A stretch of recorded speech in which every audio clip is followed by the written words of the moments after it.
Good evening. We're all set, Tom? Good evening. Welcome to the June 27th Village Board Work Session. This meeting is now called to order. We'll begin with the pledge.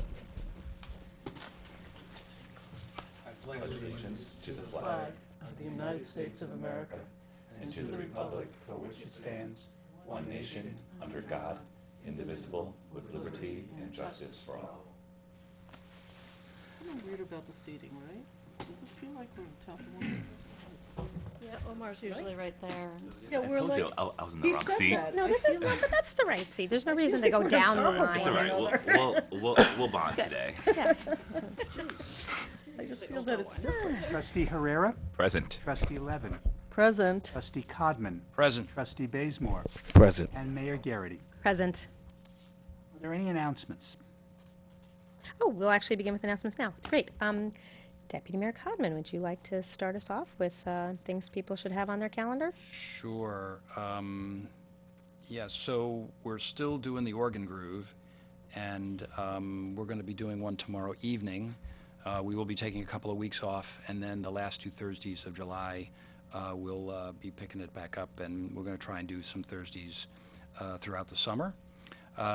Tomorrow night, Ali Wali plays guitar, along with Paul and John as the Organ Groove Trio. I'd also like to, and that'll be at the Elks Lodge at 7:30 tomorrow night. I'd like to give a shout out to the Ossining Volunteer Fire Department. They were best overall at the Hudson Valley Volunteer Firefighters Association Convention in Lake George this past weekend. It's a huge honor for the village, and it's really it's due to a lot of hard work to put together the equipment and the marching and all the other things that go along with it, and they're competing with many other departments across the state of New York. So congrats to our Ossining Fire Department for that. Thank you. Thank you. Anyone else with announcements? Trustee Bazemore, nothing? Okay, then I'll just invite folks to the next documentary and discussion series screening. It's happening Thursday, July 19th. As always, it is free to the public. It begins at 6:30. The name of it is Don't Tell Anyone. In English. In Spanish, it's No le digas a nadie. It'll be a difficult subject and an important one, and I anticipate a really thoughtful discussion afterwards with the panelists. The topic is related to undocumented immigrants and sexual assault. On a lighter note, also check your calendar. Next Tuesday, July 3rd, will be fireworks at the Ossining Waterfront. Thousands of people always show up. It's a great evening of music and food. There'll be food trucks there. Lay out your blanket, get your chairs ready. It's going to be a terrific fireworks show as always, and at the moment, knock wood, the weather's looking like it's going to be favorable. The police department does a really good job, if you're on social media, of keeping folks updated on any information about bridges closing and parking challenges and things of that sort, because we do get thousands of folks who come down to the Ossining Waterfront to watch that terrific show every year. With that, I will turn it over to, I guess, Mr. Clerk. Thank you. Anyone who has any comments on any of our resolutions tonight? I think not. Resolution A. Resolved that the Board of Trustees of the Village of Ossining hereby approves the minutes of the June 20, 2018 meeting as presented. Do I have a motion? So moved. Second. Comments from the board? All in favor? Aye. Aye. Abstain. Resolution B. Whereas the village clerk is out on medical leave, and whereas the office of the village clerk requires supplemental personnel during the period of time when village clerk Mary Ann Roberts is out of office, and whereas the village of Ossining and town of Ossining are parties to an intermunicipal agreement in which the two municipalities agree that it is in the best interest of the residents of the town and village to jointly provide clerk services, and whereas the town board of the town of Ossining at its June 26, 2018 meeting appointed Victoria Caffarelli as town clerk on an interim basis, now therefore be it resolved that the Board of Trustees of the Village of Ossining appoints Victoria Caffarelli as village clerk on a temporary basis. Do I have a motion? So moved. Second. I just want to say our thoughts are with Mary Ann Roberts. We hope that she is healing, and we look forward to working with her again soon. I believe she's the record holder for longest service in municipal government here in Ossining. She has served as trustee, as mayor, and for many years now as our town clerk, and the villages, as was noted in the resolution,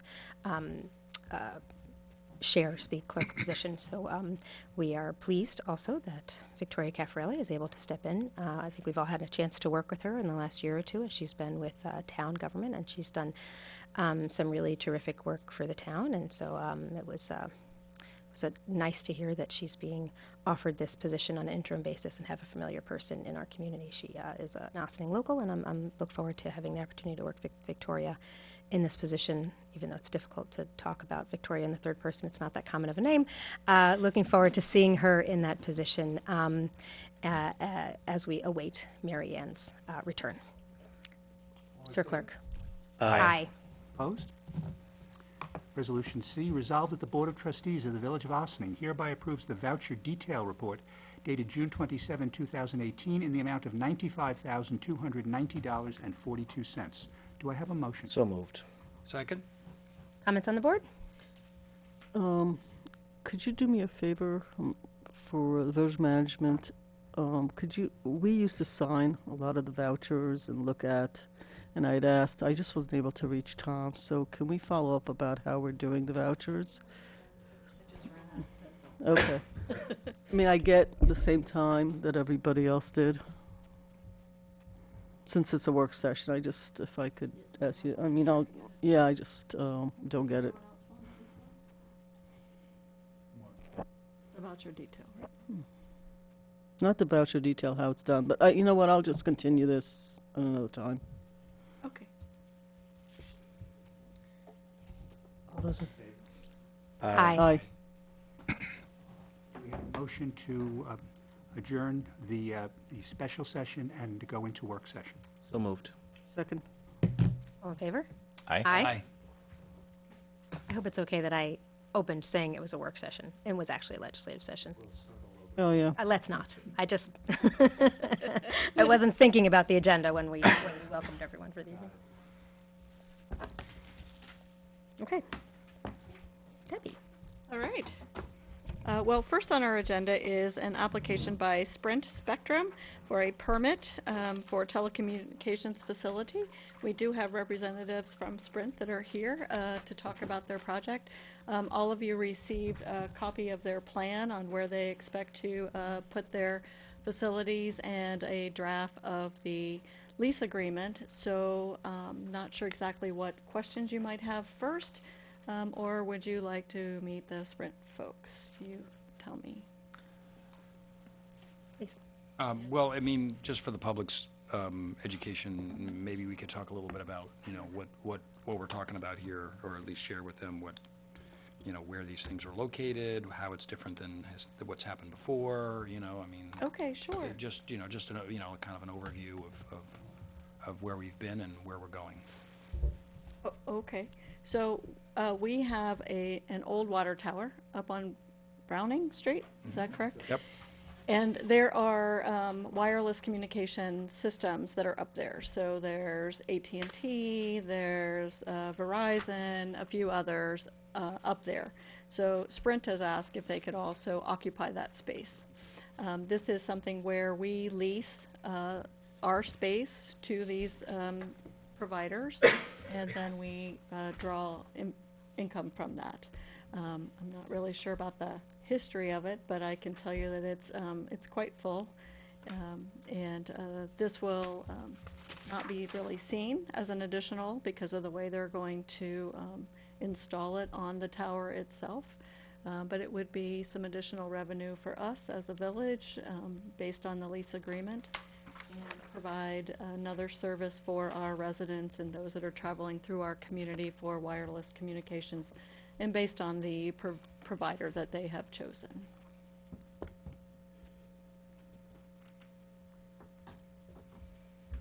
Did you have another question, please? Not so much another question, just, I mean, not only does it provide, you know, it also expands emergency services and other things as well. I know that, you know, we actually have a police department a repeater up there too, I believe, and stuff like that. So anytime there's an opportunity to expand service for mobile devices, that's a benefit to everybody, and obviously we get the financial benefit of a long-term lease of some kind. And I guess there'll be some engineering activity that'll take place, an inspection to make sure that everything's the way it needs to be. Yes, there is, they will have to provide an application for a building permit, and all of that will be reviewed as far as applicability on how they're installing. Okay, I mean, we've done this before, so. And how does the revenue coming from this compare to some of the other companies that are already there? Do you know the answer to that? No. Okay. Great. Please step up and introduce yourself. Hi, Alex Moss. I represent Sprint. We matched the last carriers exactly. Monthly rate. Do we have a financial? Yeah, what is the rate? What are we charging? $2,500 a month with a 3% increase each year. And the term of the contract is how long? 5 years, 4 or 5 year renewals, That's correct. automatic, as long as everybody's in good standing. The only question that really comes up from the community sometimes is that, and I've had real estate people ask me, I can see that from my children's bedroom, so I know exactly where it is. And I have real estate people sometimes ask, is there any health concern with? By the FCC, Or like any con at all? Like any con, right? Really? Right, there are no cons. none at all. Okay. Oh no, I'm not. I don't know about it. I'm just. Yeah, there really aren't any. The public are used to them at this point. They're no longer an eyesore, and everybody's got a cell phone and wants it to work. Oh, yeah, I mean, the fact that it's helpful and convenience of communication, I think Emergency- there's no question with that. But, you don't have any reports that you refer to that are reassuring to people, particularly about? I believe we can certainly produce one if you'd like one. I know Verizon produced one for you, because I did that with you guys a couple years ago. I thought you looked familiar. Thank you. Okay. It's like, the problem working in wireless is you end up working for everybody. It's a good problem. And also our consultant, part of the work that they do is to review the information provided by the engineers in terms of anything that really could potentially be health concerns. So they issue a report to us. They're also in communication with the engineers, so that there's a back and forth if there are any issues with regard to the placement, location, and anything with regard to the item that's going to be put on Browning Drive.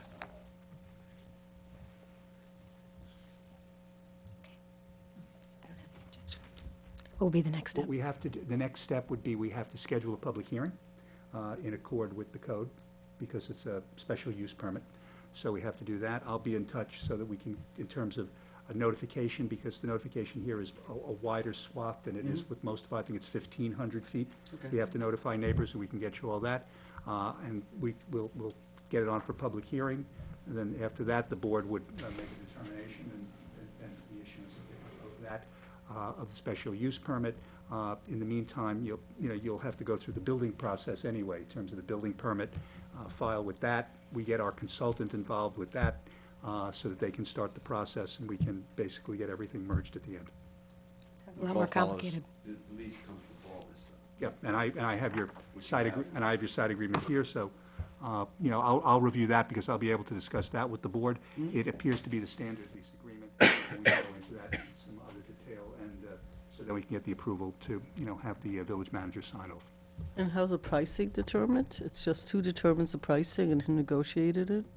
I mean, it's just Well, what Mr. Moss said, and that's what I'm hearing, is that it matches what I believe was the last carrier that did a deal with the village at the particular location, which I think was in 2017 perhaps, or something like that. Yes. Yeah. I think it was signed in 2017, was negotiated in 2016. Yes. It's like everything else in pricing, compared to what? Like, so, that's what we've done in the past. I guess you're arguing that that's what we do going forward. Okay. Yeah, Not you, you're not arguing anything, you're simply making sense. I will All right. later. We'll leave it for public hearing, see what people have to say. Please. for the public hearing notice, can we just have like a write-up that we could, what are we inviting the public to comment on? And if we could just write on there that, there's no health impacts, sound, quality of life, that we've been assured, and you learn more here. Something like that. Thank you. We'll put it all in there. Let me amend those comments. If it could be a flyer, like in flyer form, that we can get in JPEG, that is helpful when passing information out. So, yeah, that would be helpful. Okay. Well, we'll do the formal notice to the people within Right. 1,500 feet. That's Yeah. anything else that can easily be done the other way as well. But the one notice we have to do is a mailing because, that's what our code requires, so that we have everything done. Yep. Now, the public hearing is after we sign the lease agreement? No. That's what I thought was being Well, said. no, yeah. Prior to the approval of any special, I would agree with that. In other words, you need to get your special use permit, then we. Okay. Right. Makes more sense. That's fine. Otherwise, the horse is way before. Okay. So we'll do it, you're 100% correct. Well, So get the special use Just trying to permit understand. agreement, but have the agreement. That will also allow me to look at this in some greater detail, even though it's been on my desk for a little bit of time. Great. So we'll be putting it on for a public hearing for I'm the just- July let me- 17th, July 18th Well, meeting? let me just check one thing. Notice to landowners has to be out at least 3 weeks prior to the date of the public hearing. So Okay, so it'll if be we start calculating with that, we're looking at least an August date. Takes you a few days to do it. And I would have to send get, it out. I'd have to get, folks here, the names of all the folks who are within the 1,500, which will be a large number of names. So we'll get that all together, and then we'll be able to schedule a public hearing at that point. August 1st would be the soonest then. We'll get them that information. Thank you very much. Thank you. You. Enjoy your holiday. Thank you. Thank you for coming. Great fireworks if you want to come back on Tuesday. Good night. All righty. At this time, I'm just going to turn it over to Stuart. Oh, okay. Oh, yes. Well, hello, everyone. Does anyone need a copy of the local law? If you have a printed copy, I'll take it instead of looking at my phone. There's so much there that reading it on the iPhone is like making me buggy-eyed. Close your eyes. What this I could have is, bought my mini pad, but wouldn't change what it. this is, folks, are a number of proposed revisions to our housing, property maintenance, and building code. Some are technical changes. If you will recall, when we amended the code last year, and we, adopted the state code and made some changes there, the title of Director of Code Enforcement was taken out as an individual who could issue permits and certificates of occupancy. But since that is a title of someone who can in fact do that, we wanted to put that title back in as potentially someone who could issue it. It just provides us, because otherwise if we had a Director of Code Enforcement and didn't have that in there, technically that person would be unable to write those particular things.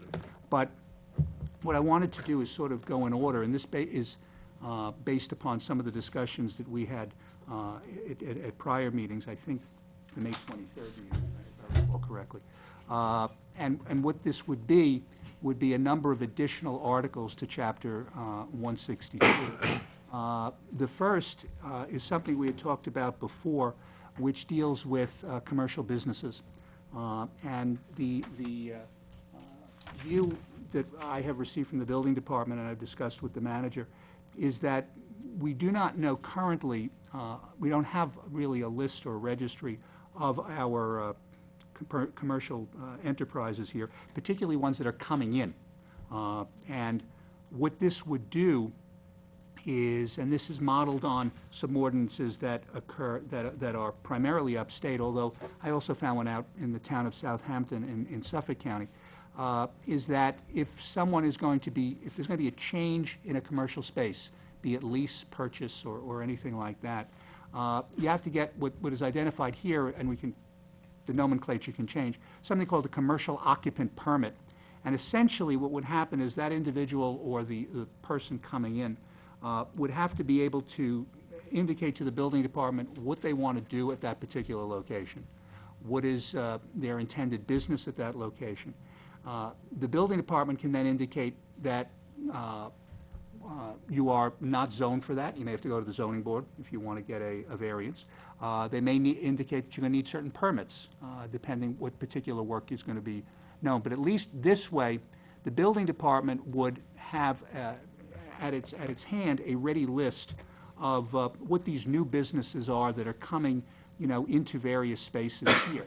So as it says, if you're proposing a new store or business within the Village of Ossining, whether it involves a purchase or lease of a storefront, commercial space, or portion of an existing building, plans must be presented to the building department for the utilization of such commercial space or building. Plans are required even if there's no proposed alteration or renovations. I just want to be clear, I'm not necessarily talking here about architectural plans that have to come in, because if someone is just making a small change, they may be able to simply make a drawing that is sufficient to the building inspector or director of code enforcement that this is what I intend to do, rather than having to go out and actually hire an architect or an engineer. But as I note, a permanent plan is necessary so that the building department can confirm that the proposed business is permitted under the zoning law and that the intended use of the space complies with the New York State Code as well as the village's code. And then we go through essentially what is, what the application for the permit for this particular type of permit would be. And as I said before, it provides the building inspector and/or director of code enforcement may waive the requirement for plans and specifications when the work to be done involves minor alterations or is otherwise unnecessary. And so this, again, puts the responsibility of the person coming in to do that. It also provides that both the director of code enforcement or building inspector can refer an application to either the planning board or the zoning board of appeals if necessary. If someone is proposing something which is not permitted in that area or requires a use variance, they can request that, or they can refer it. And the penalty here, which is essentially that you haven't gotten the permit, would be $1,000 or 3 times the cost of the permit, whichever is greater. We haven't set a permit fee yet, but that's what that's what this particular article, this first article, which would be proposed as Article 7 in Chapter 162, would be, and it deals just solely, I should point out, with commercial occupancy. So this is not a landlord registry for knowing, what landlord is operating what building. We've discussed that in the past, and that I have many examples of that type of legislation as well. But this is specifically directed to commercial businesses or commercial entities throughout the village. So that was, one proposed change here.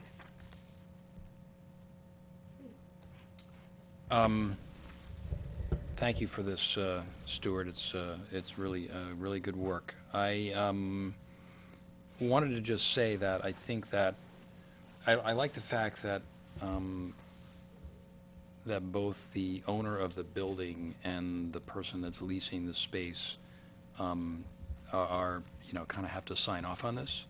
I think that shows that everybody kind of knows what's happening, and that property owners aren't leasing commercial spaces for uses that aren't appropriate.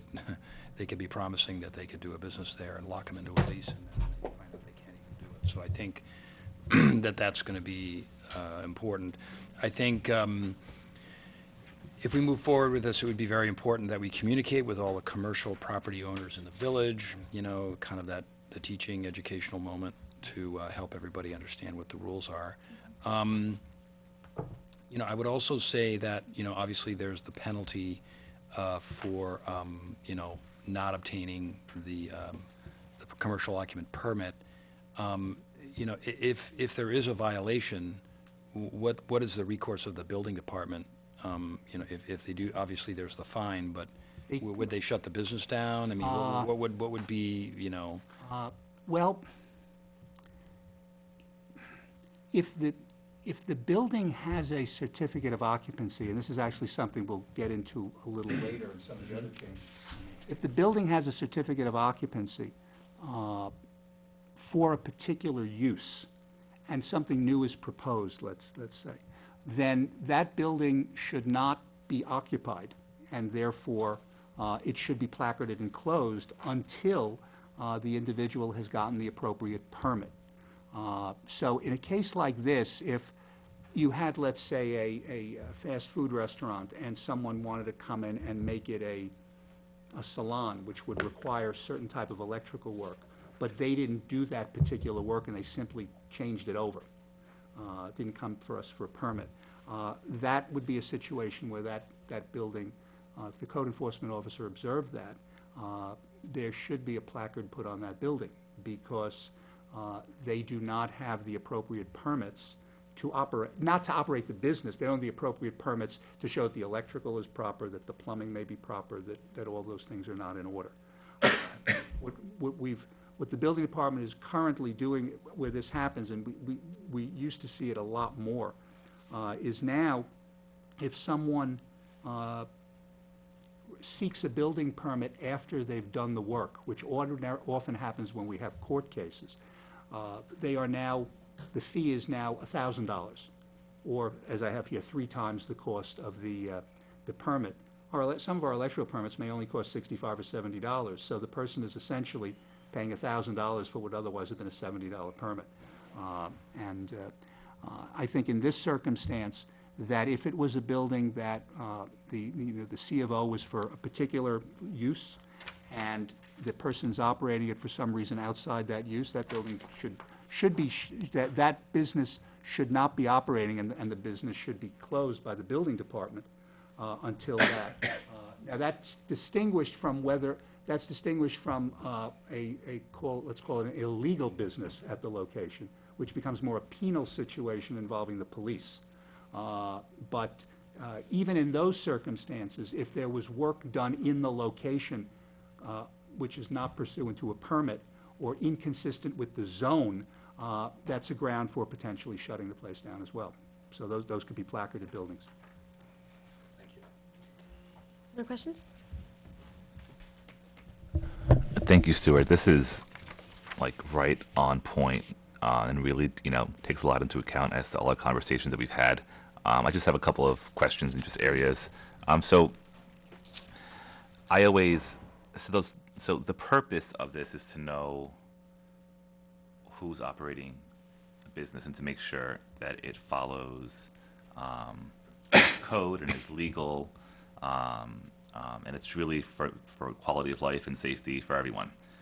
So I am definitely for that. I'm trying to, in my mind, I'm trying to break down if I was a new person opening up an Ossining, like what would my steps be? So I saw that they would obviously fill out the registry application, I'll call it for now, and then they'll pay whatever fee is applicable to them, right? So, which the fee amount, obviously, we could always talk about later, but that's already a fee. So you're already coming to the village as a new business, and that's another fee that you're paying.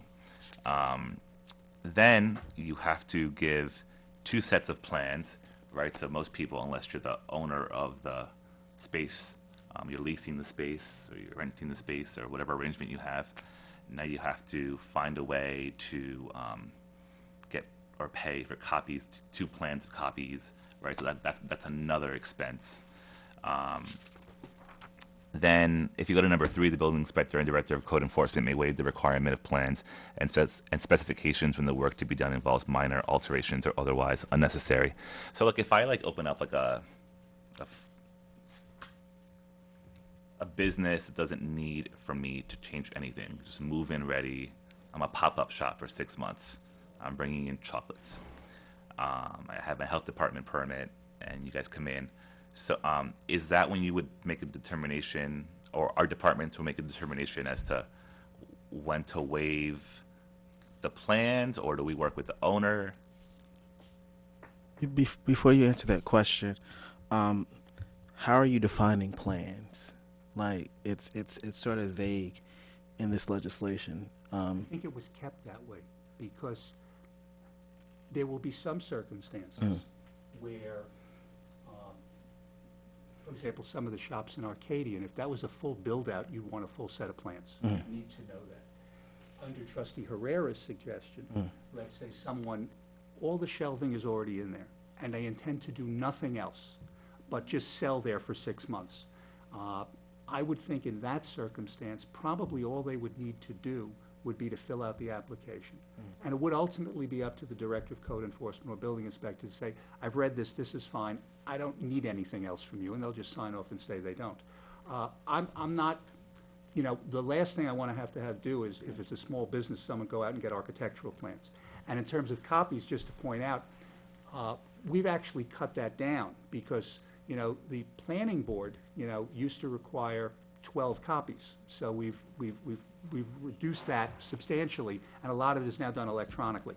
So that's not done anymore. But the thought would be that only for particular projects that the code enforcement director or building inspector thought required the additional, you know, let's say kinds of plans. They may just want someone to just maybe even write something out on the application. This is what I'm planning to do, and this is what I need.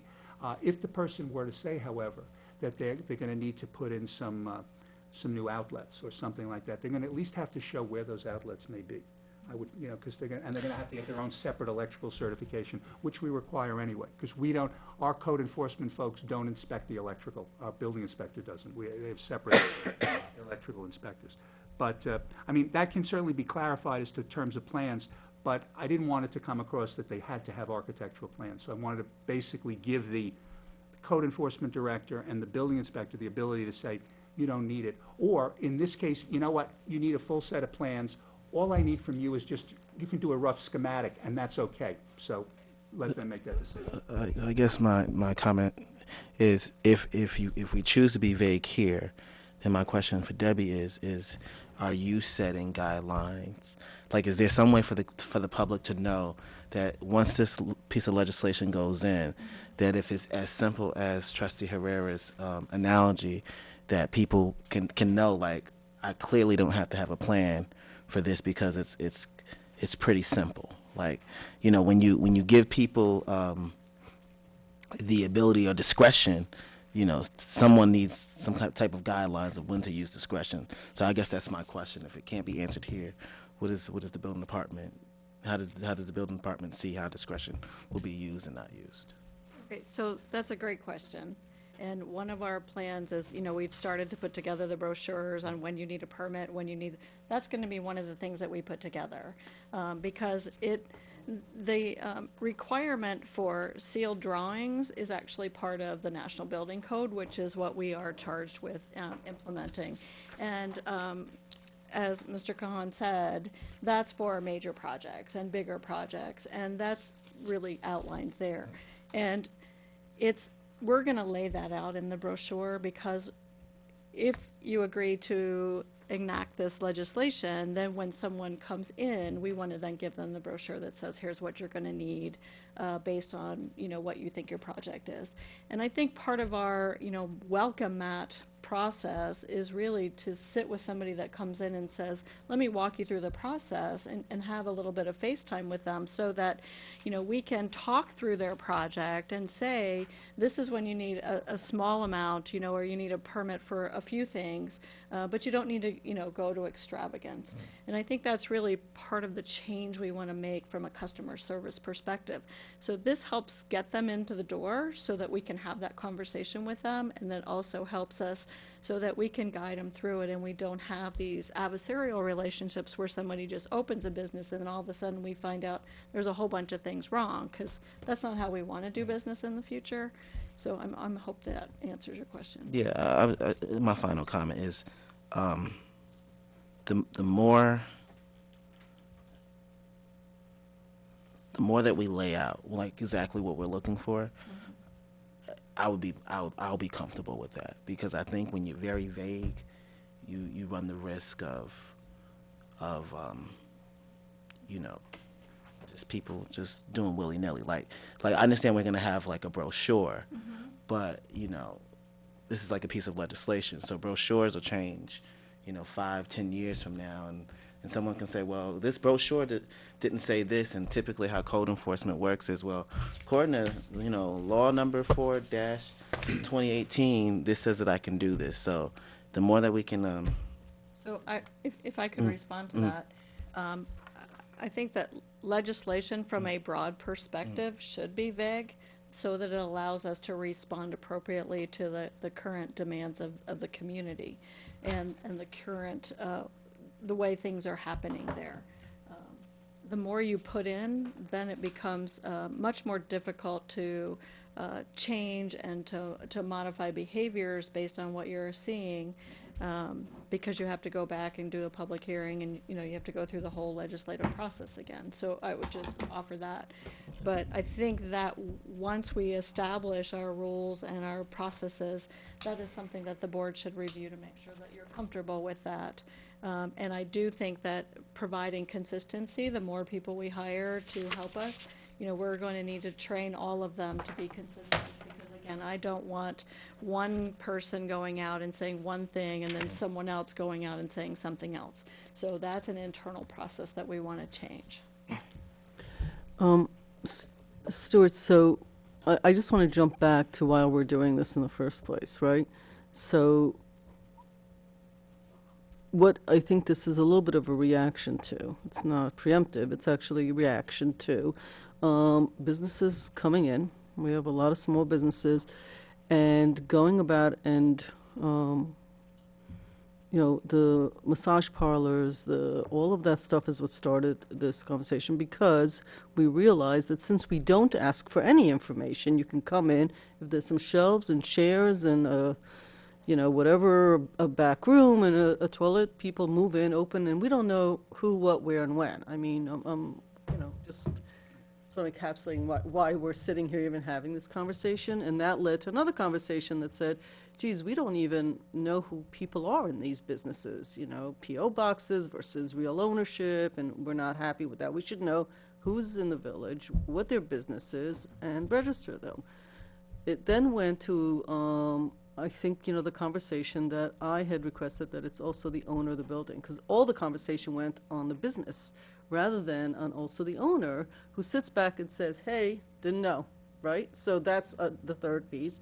And for me, the fourth piece is that what's missing for me here, Stuart, I think you've done this in other legislation, sort of the purpose of this, rather than starting with prior to, something that says the village needs to know who owns properties and who does business in our village. And all that. Yeah, I know, I'm just saying, yeah. like, yeah, I know. And I actually wrote an email when I first read this, said, wow, like, did a lot of work here. But I would just say always start with the purpose and the goal and why we're doing something.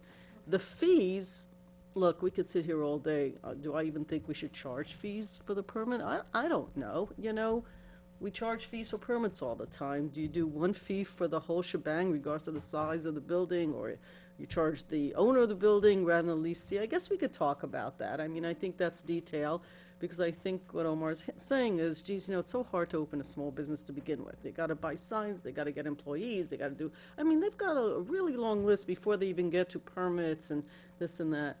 But I do think it's absolutely imperative that if you don't change a stitch of anything and you just open up your business, or you make huge changes, we must and have a right, and I think the people in this village have a right to know who is doing business, who they really are, where they're located, and what they're doing, and what the place looks like. Is it one shower in the back or two toilets that were put? I think that's where we start from, and the rest, I don't know, don't charge any fees. I think that our attorney sort of went and did his best by looking at other legislation. Am I right about the $1,000?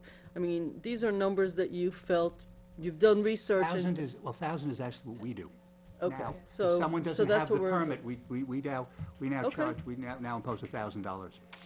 Okay, so that's actually based on something. Okay.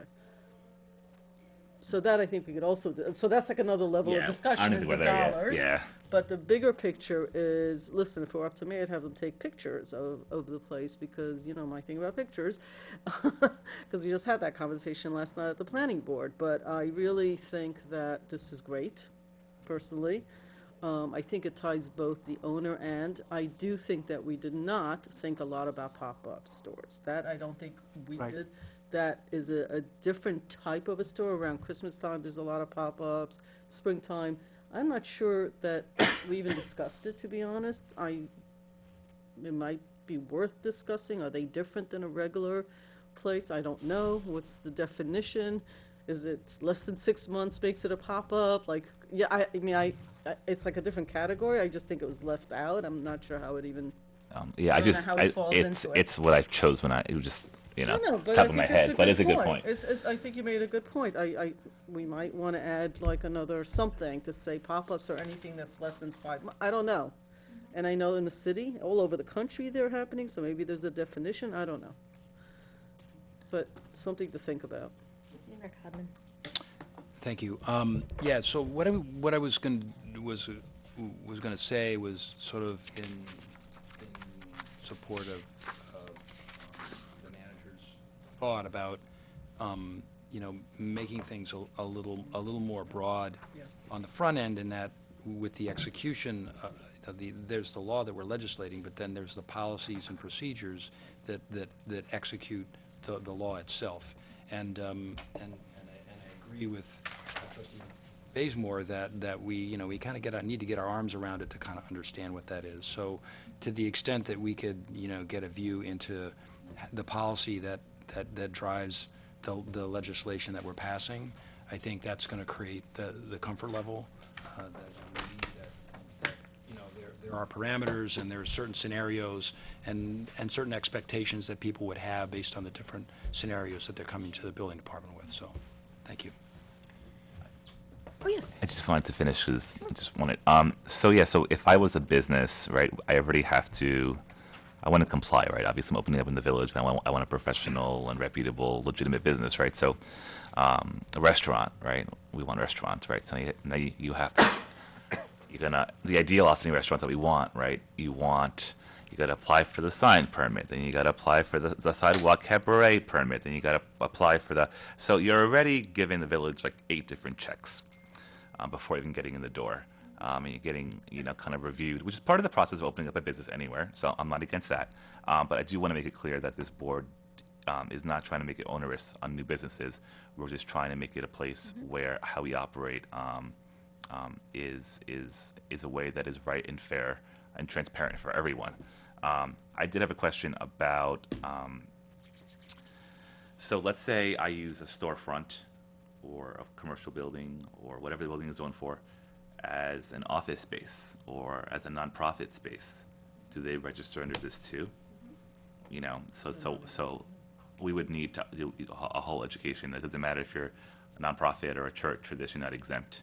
You would have to follow through this, right? So that would also add on to our later conversation, as Trustee Levin mentioned, about the fees and lack thereof, or how to determine fees and all that. And then how would we grandfather everyone in that's in the village? Because the goal would be, to me, that by, let's say, I'm being ambitious, but by time next year, we had Austin's first actual directory of businesses. We know who actually operates here, right? Do we, and we don't have to decide that now, but I was just thinking out loud, that how do we register current businesses, and how to go about that. So if that made sense. So that's going to be an interesting task, because I think that it's really going to require someone to go door to door and perhaps fill out the form. I think the purpose of the legislation is so that we educate the property owners that this is something going forward. It's much easier for us to go door to door and see who's currently there, right? But it's the going forward and the I don't knows and the change in occupancy that the legislation is intended. But I would love to have a full registry of exactly everybody that's here. And again, I think that's going to really be us reaching out and doing visits. And so, there was a program that I ran before, and it's called Business Retention and Expansion, and I think that we should have one. And that's where we meet every single business that actually operates here in the village, and we talk to them about exactly how they're doing business. Are they doing okay? Do they need contacts for additional resources? How many employees do they have? Are they growing? Are they shrinking? I mean, these are economic factors that I think all of us need when we're looking at our future and who we want to attract economically into our community. So it's a big project. We'll definitely have to figure out how to get that done, but that would be my way of saying that that's how we should get it done. My last thing is also, this is kind of open to my colleagues, because whether you're a nonprofit or a business, life happens. And let's say you have to renew your registry, and you don't have the $1,000, so is there a hardship clause? Because we go really into detail about what happens if you don't pay and how we come after you. But what happens if, what are we going to require for you to actually make a case that you could prove that you actually would need an extension, or, I'm not saying that we had that issue here in Ossining. I just, life happens. Well, the issue, I think, technically is that not-for-profits, for the most part, are in the red. I mean, it's unusual, actually, for a zero profit, like MasterCard, of course, is different. Nobody's going to feel the sympathy pain there, but, a lot of not-for-profits, including houses of worship, are generally, by definition, in the red, actually. It's unusual that they're not, so they would always do that. So, you'd have to sort of assign $1,000 in a business. If you don't have $1,000, you're sort of not going to be able to run a business, So actually, I'm for not- getting permits. No, please. It was, I haven't had an opportunity to actually bounce this off of Mr. Kahan, but I was thinking like $25. So it's all about getting you in the door. I was thinking it's a small nominal fee for a little bit of effort and time just to get to meet you. I think that the $1,000 is, if you do it, it's the penalty for not doing it right the first time. It is a penalty, it's not a fee. Right, so if you do it right, you come in and you give us, a nominal fee, but it's really just our opportunity to be face-to-face with you, so I don't think that everybody would be faced with a $1,000 fine if they didn't do it, if we do our educational piece right. Okay, so, I'm not interested in collecting a bunch of $1,000 fees from people that are really doing their best to open up a business. And I think it's been hit on a few different times that the intention here is to be welcoming to new businesses. And so maybe the legislation isn't exactly where you say it, but certainly at the top of the permit form itself, I think we should send a very clear message. Welcome to Ossining. We're so pleased that you're looking to open a business here. We want to help you do that.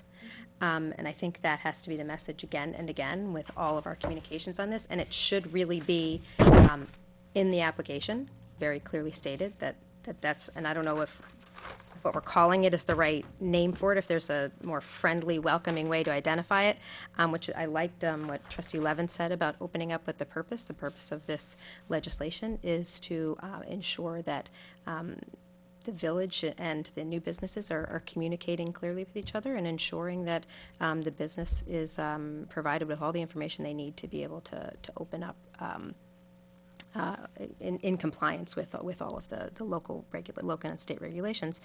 I share the same concern that Trustee Bazemore mentioned about, as well as the same the sentiment that while all of us are sitting here at the table right now, we are very clearly sharing a lot of the same concerns about the intention of this and how it's implemented. 5, 10, 50 years from now, this will still be village law unless it's changed. And the plans jumped out at me as well, and so I'm pleased that, while I'm pleased that we include it as number 3, that it can be waived, I'm wondering if in the opening paragraph, when it says plans are required even if there are no proposed alterations or renovations, from a legal perspective, keeping it as broad as possible, could it say plans may be required even if there are no proposed alterations or renovations? Yes, that would be fun. That makes it a little easier for somebody to draw on the back of a napkin or whatever. I mean, maybe a whole sheet of paper, but, with a, their own pencil and because we really, the point is not to put up obstacles. The point is to give people information and help them through the process. And so the last thing we want to do is require another set of engineering drawings if they're not otherwise going to be created for building permit purpose. And I'm glad that, I like that your mindset is that it should be a really nominal fee. I think that's consistent with that I think that's consistent with what we're trying to accomplish here, which is to welcome people and help them through the process. I guess what okay, so one of my questions that I'm not seeing addressed here, but maybe I'm just not seeing it, because this conversation started with a discussion of making sure that we don't have illegitimate massage parlors and businesses of that nature in our community. A lot of that conversation talked about the employees being licensed to do businesses. They're not licensed by the village, and I'm not suggesting in any way that we should be licensing, and sometimes it's by an educational license, sometimes it's an esthetician license, but when there are businesses that have a license requirement, I mean, the one we're most familiar with is from the SLA with liquor, but it's barbershops, it's salons, it's estheticians, it's you know, is that something that we are going to be noting that people need to demonstrate that they have available if it's being asked for? I mean, that is the legal requirement. Is this a time to acknowledge that? Yeah, could we have a provisional and then, There has to be one thing that's important here. There's a difference between what a code mic- enforcement officer, Can't hear you. Yeah. different between what a code enforcement officer can seek and what a police officer could request. In other words, we have, in the case of some of these massage parlors, when they've come into the building department, we've asked, because I've said, ask them, can we see your license? But there's a question whether, in fact, that's something for a code enforcement, or, because the fact is, they're enforcing a building code, not whether the person is, in fact, licensed as an esthetician or, or a massage therapist, because they're looking at the structure, not, I mean, clearly, if the person comes in and says, well, I'm going to, you know, going to operate, I want to operate a massage business, under the village zoning code, most places you can't anyway, except depending on how you want to define it. We have on occasion asked from the building department, they have asked folks to show licenses, but I caution that there's some concern with that, because, for example, we don't go into barber shops and ask, the building department doesn't ask to see someone's barber license. We don't go into, we don't go into someone who operates an architecture business and say, can I see that you're actually an RA? Now those are legal businesses, I do understand, but when, well, I guess the point I'm saying is that if we're looking to see if someone is licensed, before we put that in, I want to make sure, and I'll discuss it with the Department of State, that that's a legitimate inquiry for a code enforcement officer or a building inspector as compared to, the police. Because I can't say right now that it is, because it's not entirely clear in terms of that, a code enforcement officer would be the one to appropriately ask for that. And if the person said, no, I don't want to show you my license, I'm not sure the, code enforcement officer, his job is to see that the structure is correct, not the individual.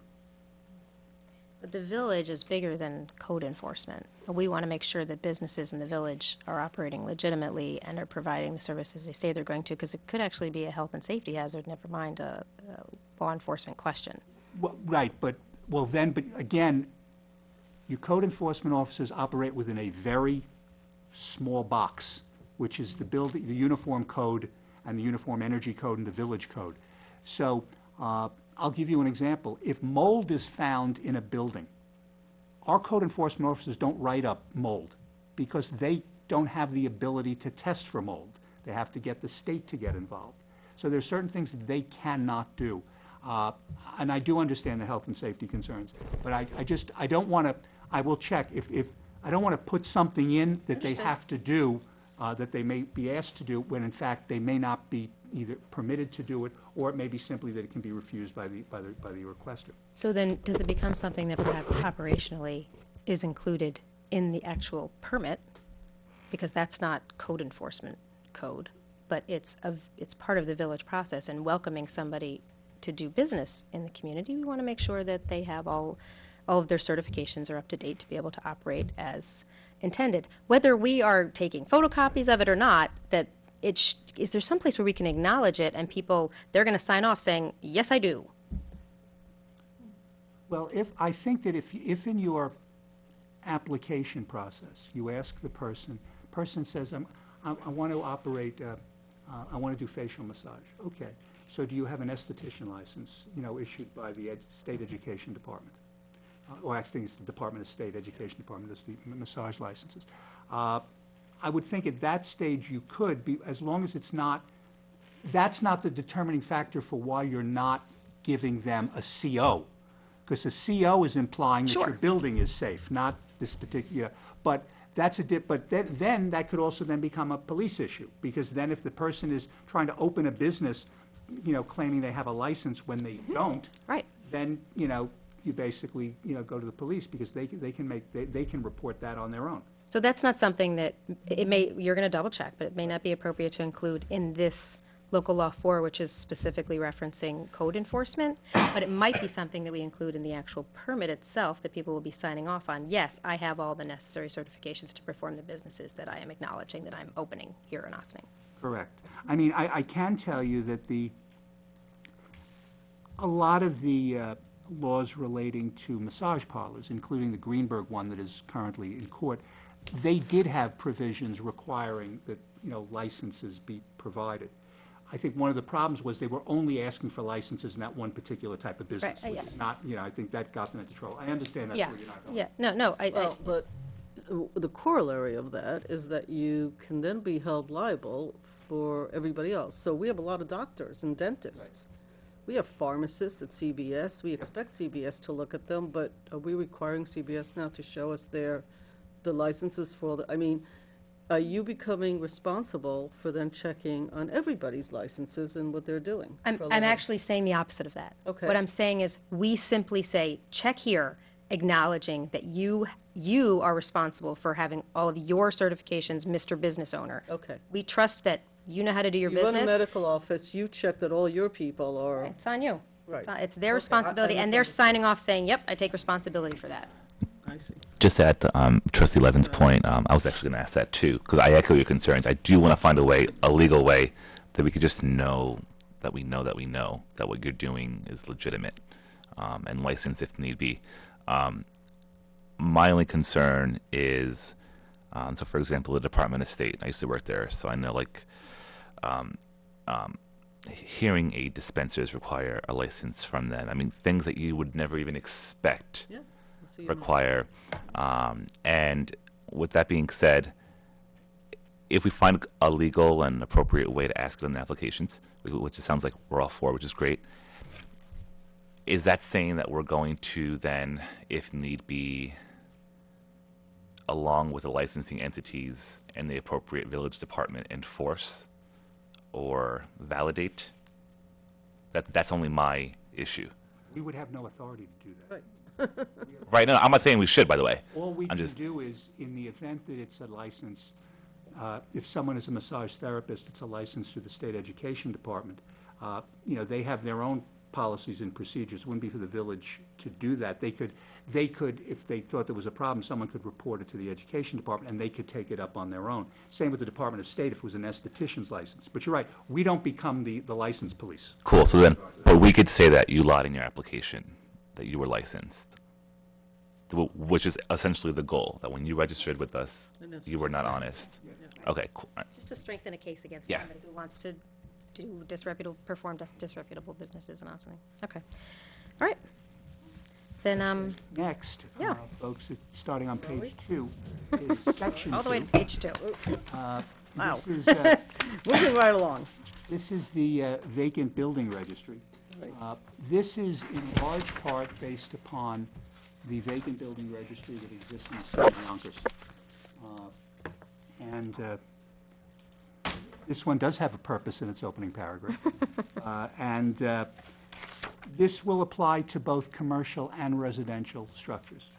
And it is basically, if there is a determination that a building is vacant, there are certain responsibilities that the owner of that building would have. And there are vacant building, there are registration fees that would be required. And I think unlike a new business, this is someone who's here and has allowed a building to essentially become vacant and potentially start to deteriorate.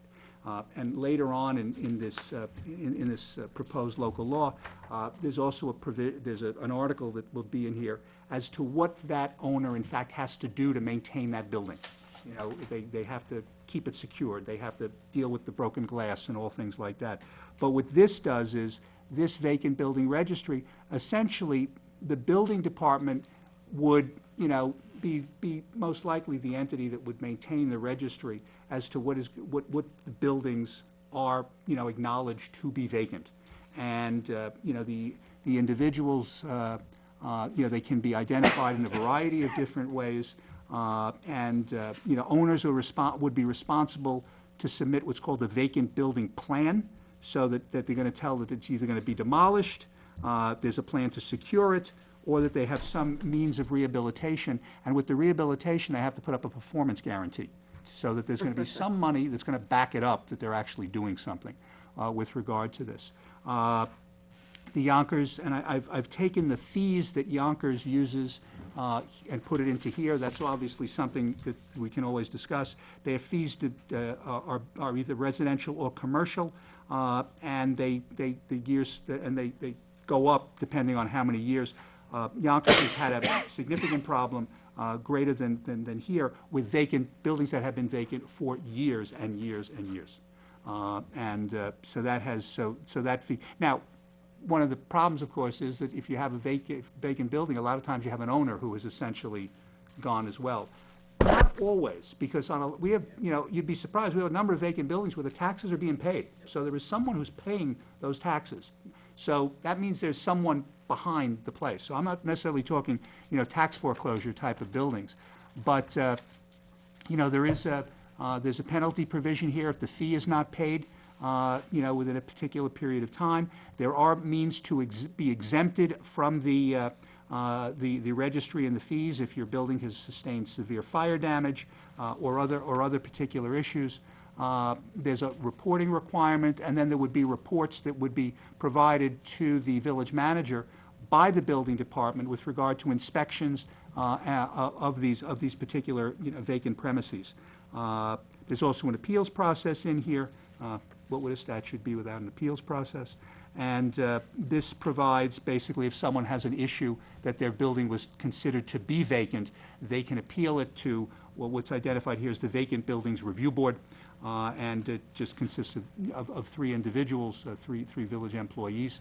But this has been I can say it's been very successful in the city of Yonkers, because it does get these owners, and again, these are not owners who have not paid their taxes, who have essentially gone.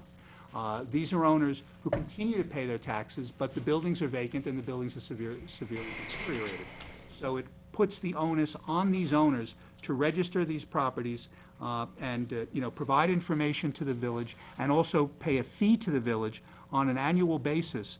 And that fee is essentially to be used to keep the building up if these people don't do it. So that's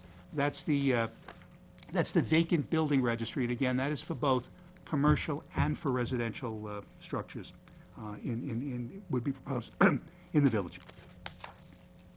So the buildings that have the store on the bottom and the apartments on top, the apartments are occupied, but the store is vacant, qualify as what?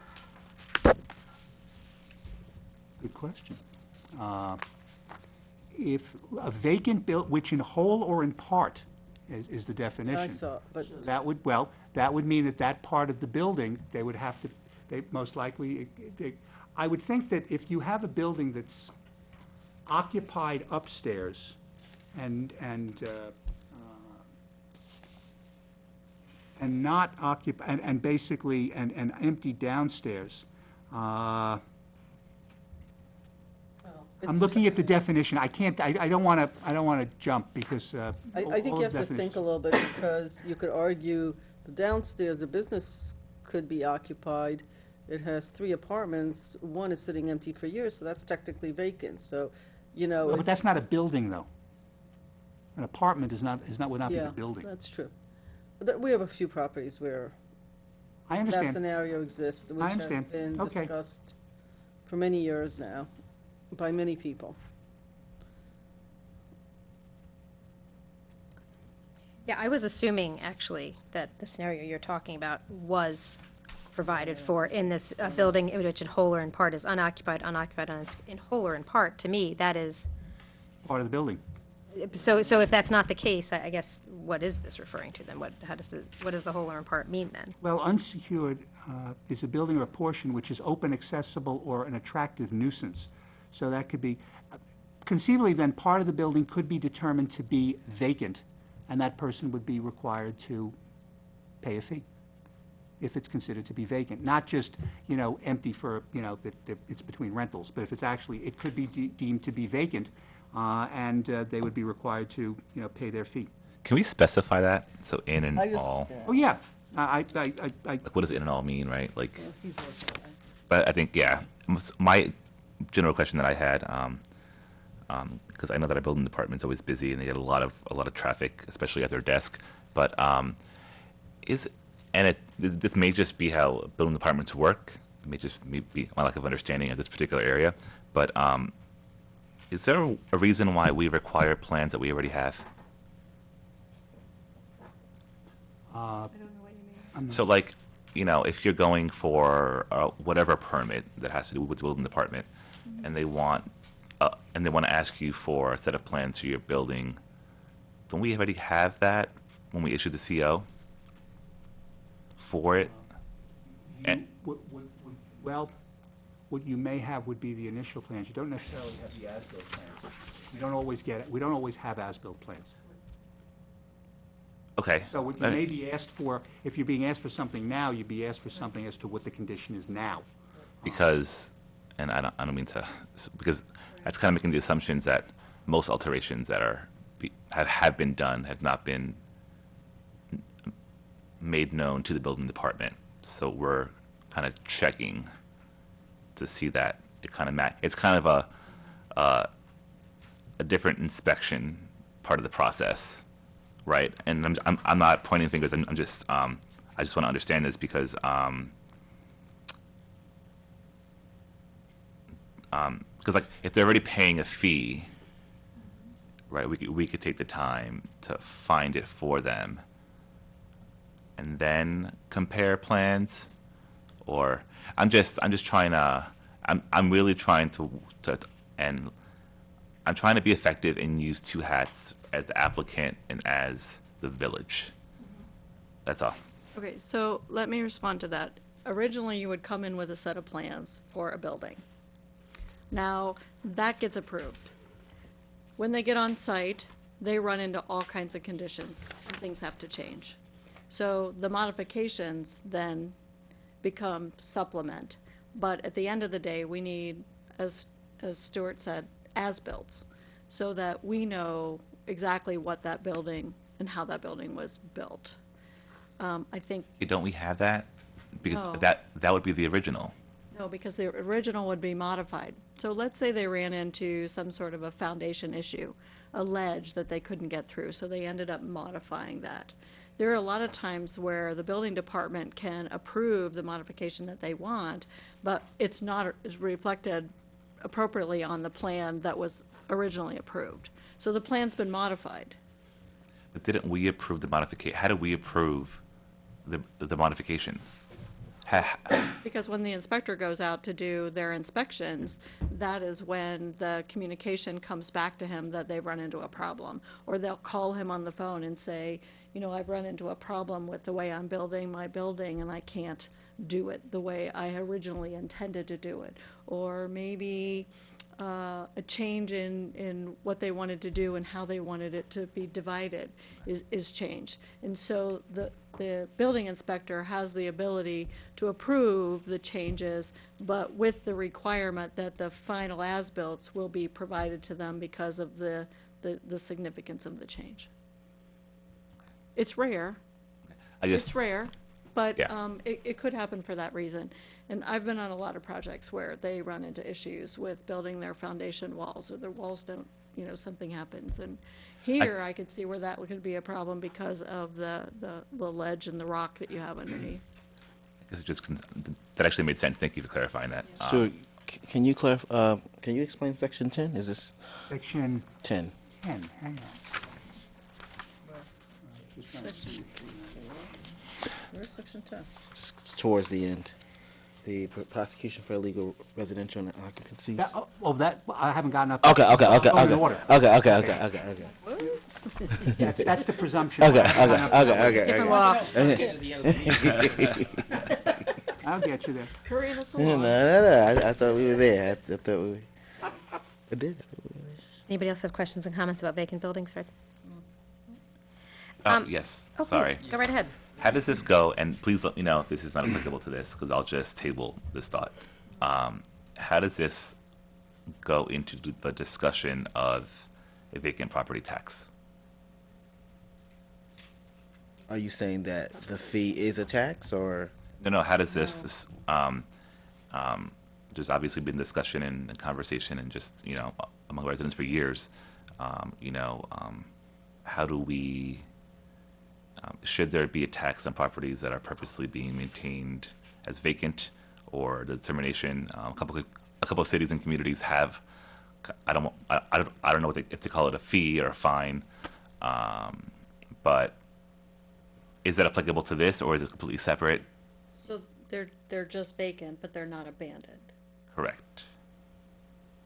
Yeah, they're having problems with that in New York City. They're talking about, because there's all kinds of buildings and properties that are being continued to be maintained, but they're not being rented out either commercially or residentially, and of course they claim they don't make any money, so they can file a certiorari and all this other stuff, and the property's worth a lot more than that.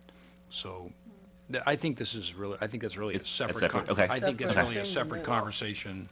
But it does come up a lot. I'm glad you brought it up, Trustee Herrera, because the question is, people want to understand why in the world would somebody own a property that theoretically could have a business in it making money, and they, for many, many years, have not bothered to bring a business in.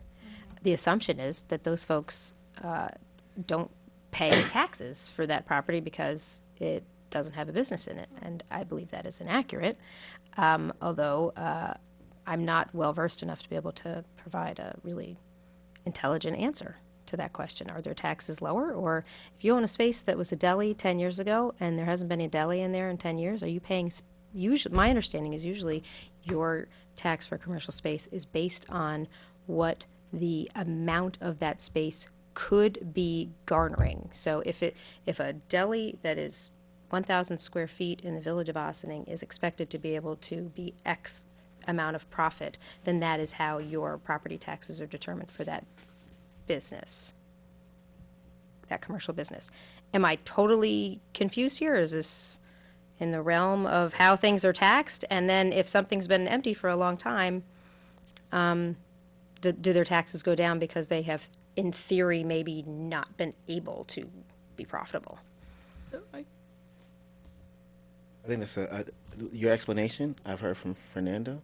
Yes. Yeah, so I think you're accurate with what you just said. They may, now I'm just speaking what I may think, they may try to get the money from, when they file their own personal income taxes, but my understanding is that each commercial property is assessed for the value that they can get. Potential profit. Yeah, So- potential profits. So then it's a vacant property, and they're paying property taxes in the cases that we're talking about. Now, not in the abandoned, foreclosed ones, but in the cases where they're paying their taxes. They're paying taxes whether they have a business there or not. I think that's important for people to understand. That's always been my understanding, but I don't want to misspeak, and that's obviously Trustee Basemore's understanding as well.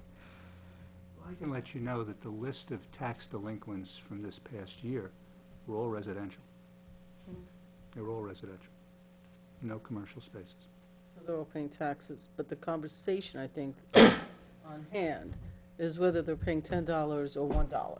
It's not, Their assessment, I have no idea. I think that's part of the conversation, not whether they're paying, but would they be paying 10 times more, or are they taking a loss because they're not making income on a rental property since there's nothing being rented? So it's the amount of money. I can tell you that my conversations with the assessor has been that there are several different methods for valuing property.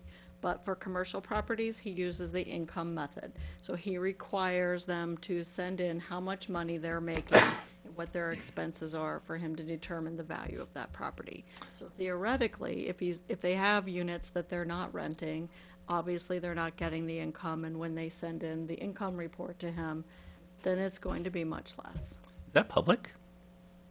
I have no idea. Their the tax methodology or the- assessment is All the public. taxes is public. No, no, but I'm saying like The approach.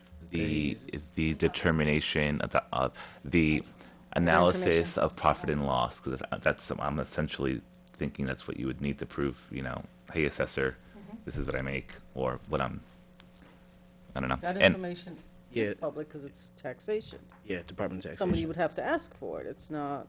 I'm just okay. I don't know the answer to that. I don't And know. I didn't mean to put us private off investment. segue, it's but interesting.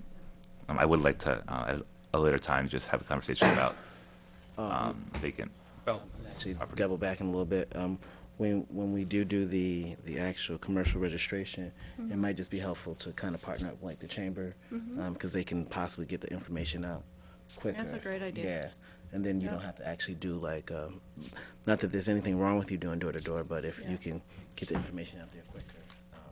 Okay, since you opened the door to go back on, I do want to move forward instead of backwards.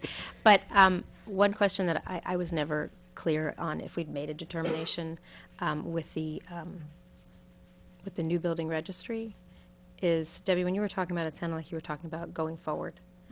This is going to be the policy for new businesses that come in, and eventually just more and more of the businesses will be registered. Are we suggesting that we want to have every building, like, I love the concept of what Trustee Herrera is suggesting, that we have a registry of every business that exists in Ossene, and that would be ideal.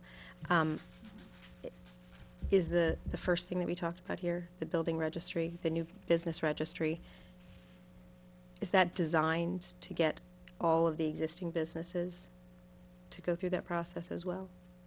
Is that part of the intention? I did not see that as part of the intention.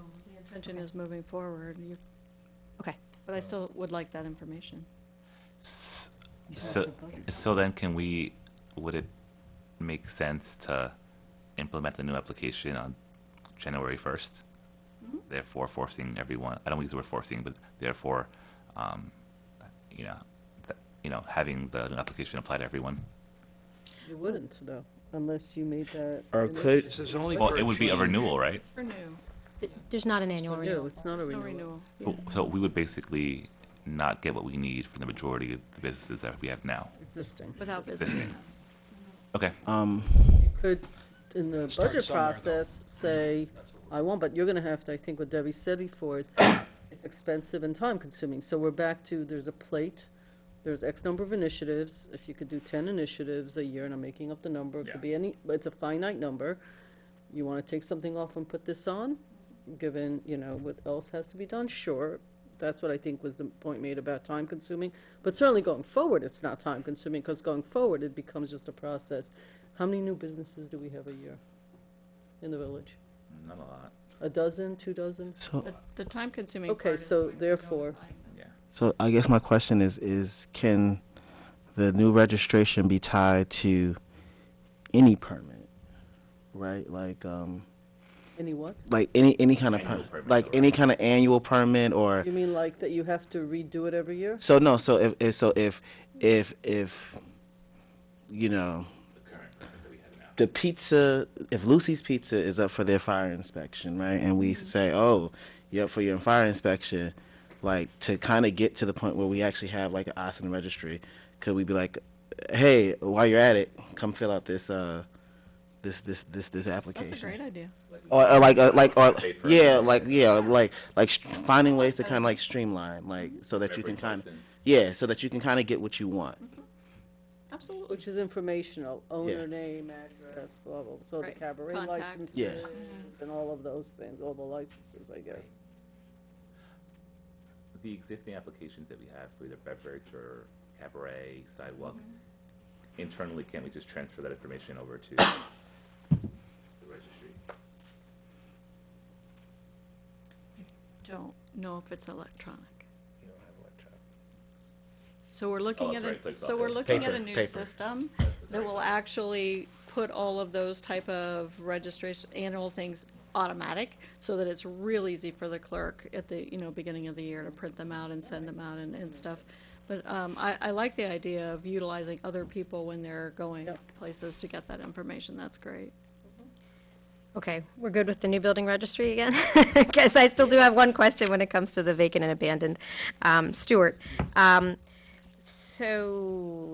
letter C, number 2, I think might be addressing my next question, but I just wonder if it's more explicitly stated elsewhere. So, part of the abandoned building, part of when they're an eyesore to our community is because there's old signage. There's windows with old signs in the window and trash, and it's, yeah, it's really, expired information and just not positively contributing to the community.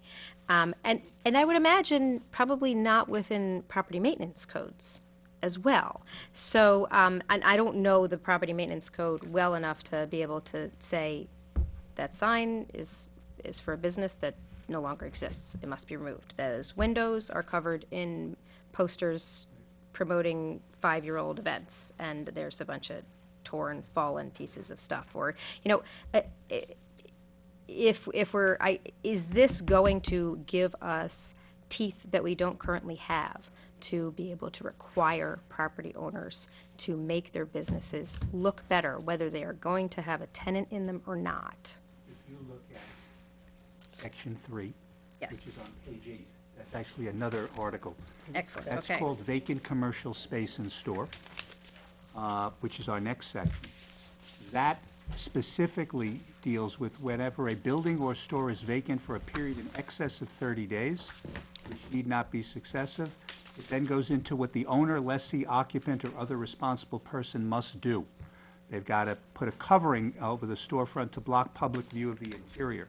They have to wash and maintain the windows. Okay, thank you. They have to deal with the crack, window. And here, Mayor, just in what we were just talking about before with the, with one of these, and I'm trying to see which it is, that there is a provision that all signs and associated hardware shall be removed after a commercial occupancy becomes vacant in excess of 30 days. So none of that stuff is currently in our village code?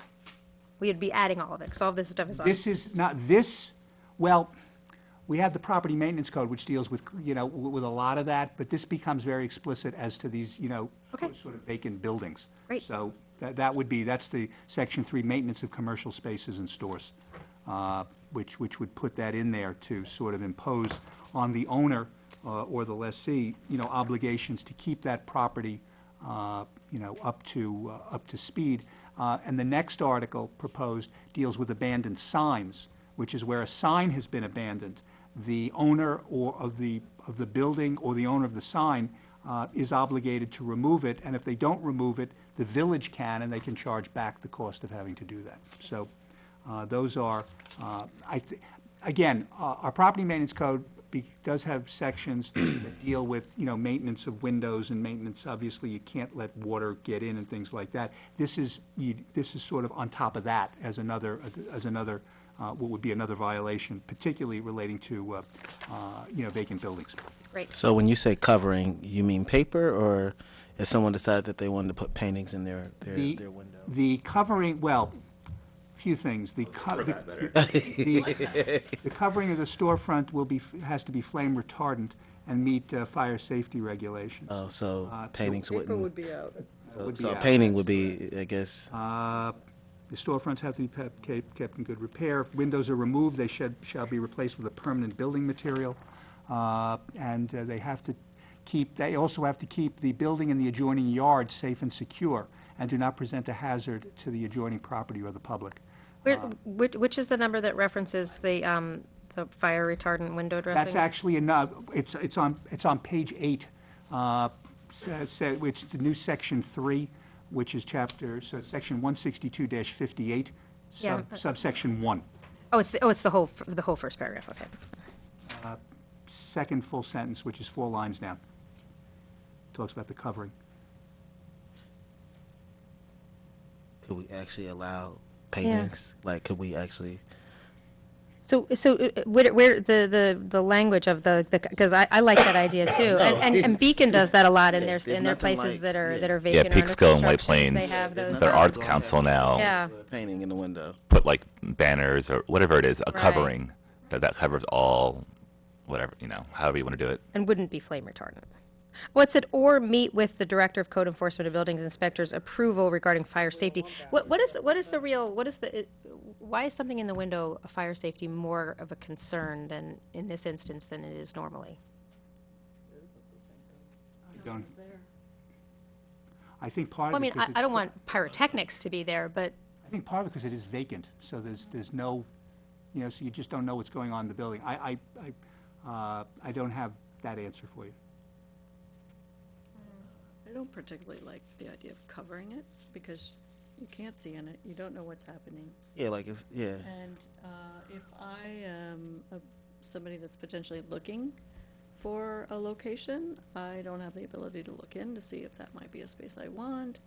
I would think that police might be a little concerned because they can't see if there's somebody that's inside. I mean, I just think I thought there was a percentage of covering of the window, isn't there? 25% Yeah. though. 25%, right? Doesn't always. Yeah, I just think like in general, like if we're, I believe there's like a portion where it says like you kind of have to do something that to attract people to Right. the building. Like there's nothing like a painting or some type of Something. artwork, right? Like that Yeah, says. I mean, I would like to explore other communities in Westchester that currently do it. I don't know much, it so happens all the but I would,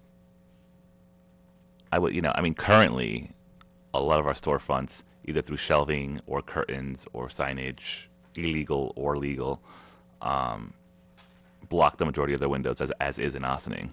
I do understand, like, maybe we could have our own custom way to, if you want to go out of your way and using your own money or partnering with an organization, these are our specs. You could cover, while it's vacant, you can cover it with art or whatever, banner or whatever, but you must keep your front door visible. Or I don't know, I'm thinking out loud. But a way to, I'm thinking of Caruso's Deli on Croton Avenue. Yeah, no, Just wait as long to say it. And you know, and no, I would like to, unless I'm proved wrong, and I apologize later, I would like to shout them out. I just want to find a way, whether it may be curtains, I don't know. White Plains is a great art program. I think it's actually like a nonprofit that does it, but it's a local artist, and they print it. I don't know if it's on banner paper or paper, and all of their windows are featuring an artist until they rent the commercial space. So that's just an idea that I just saw as I walked by. This would be for vacant, not Vacant, yes. Excuse me. Right, so I think, I'm sorry, it's just, the thing about art is in the eye of the beholder. And, you know, a picture of, you know, a woman in the sunset and a woman with cleavage hanging out in, like, bikinis are all art. And we're going to be sitting here for 5 hours deciding what's art and what's pornography and no, what's I don't, And we've gotten into this of like, you know, what you consider to be whatever, you know, so we have to be creative. I agree with you. Agreed. And There good point, has by to the way. be, you know, what's good for one person isn't really that great for another. You know, it's hard when you do legislation because you sort of have to think about.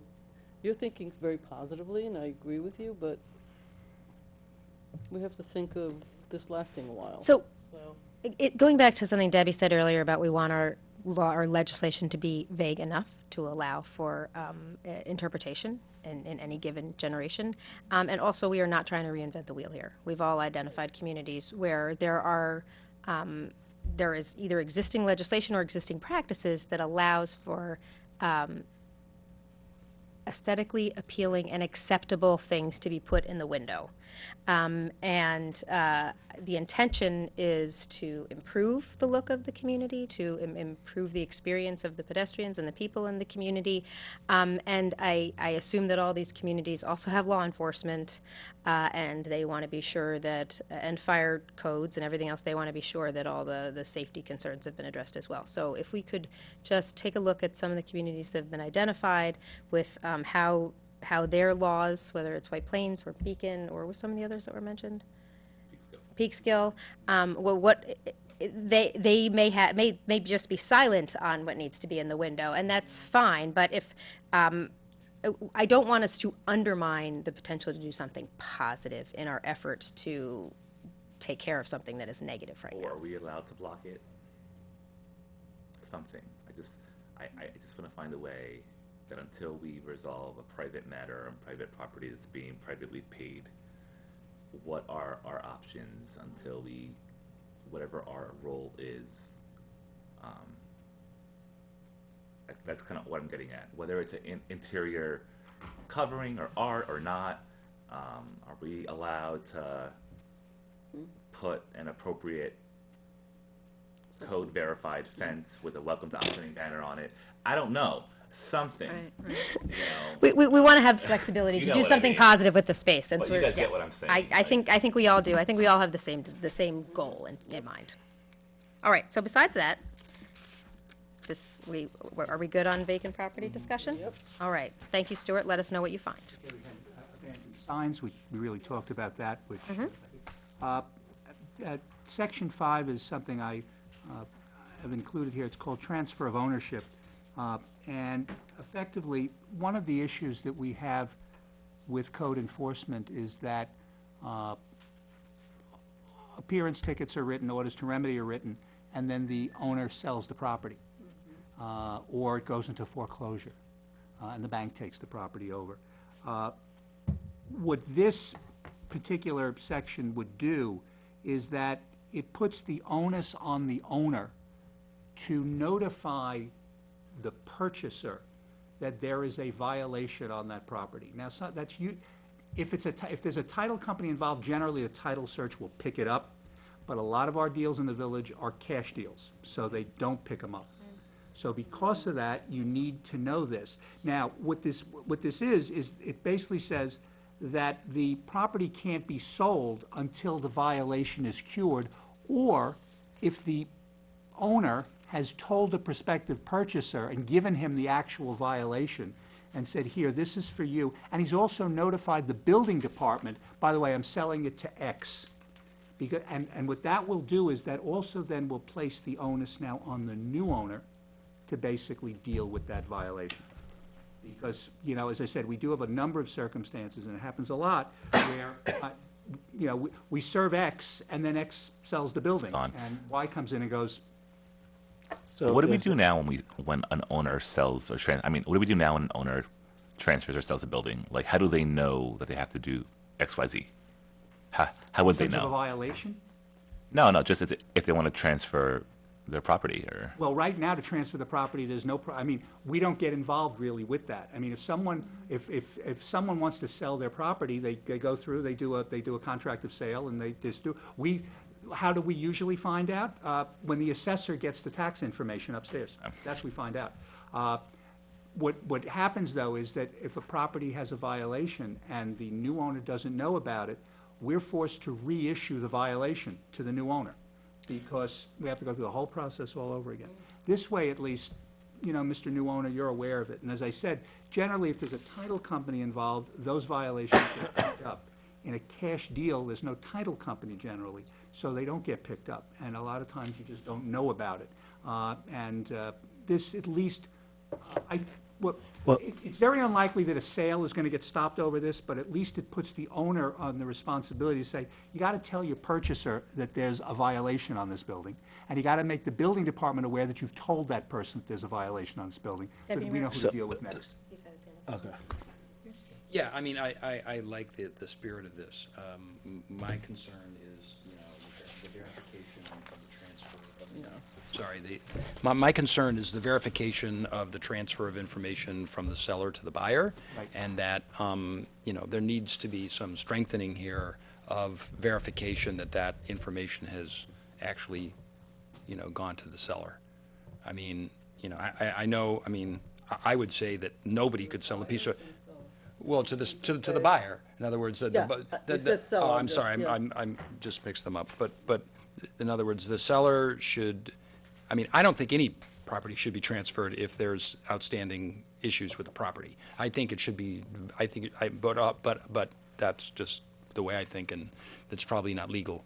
It probably wouldn't stand a legal challenge. But what you are doing here is you are saying that, yeah, you know, if you're buying this property, then the seller needs to tell you what issues exist in the property open permits, any violations, any issues that are in court, all that other stuff, because they're assuming that stuff when they buy the property.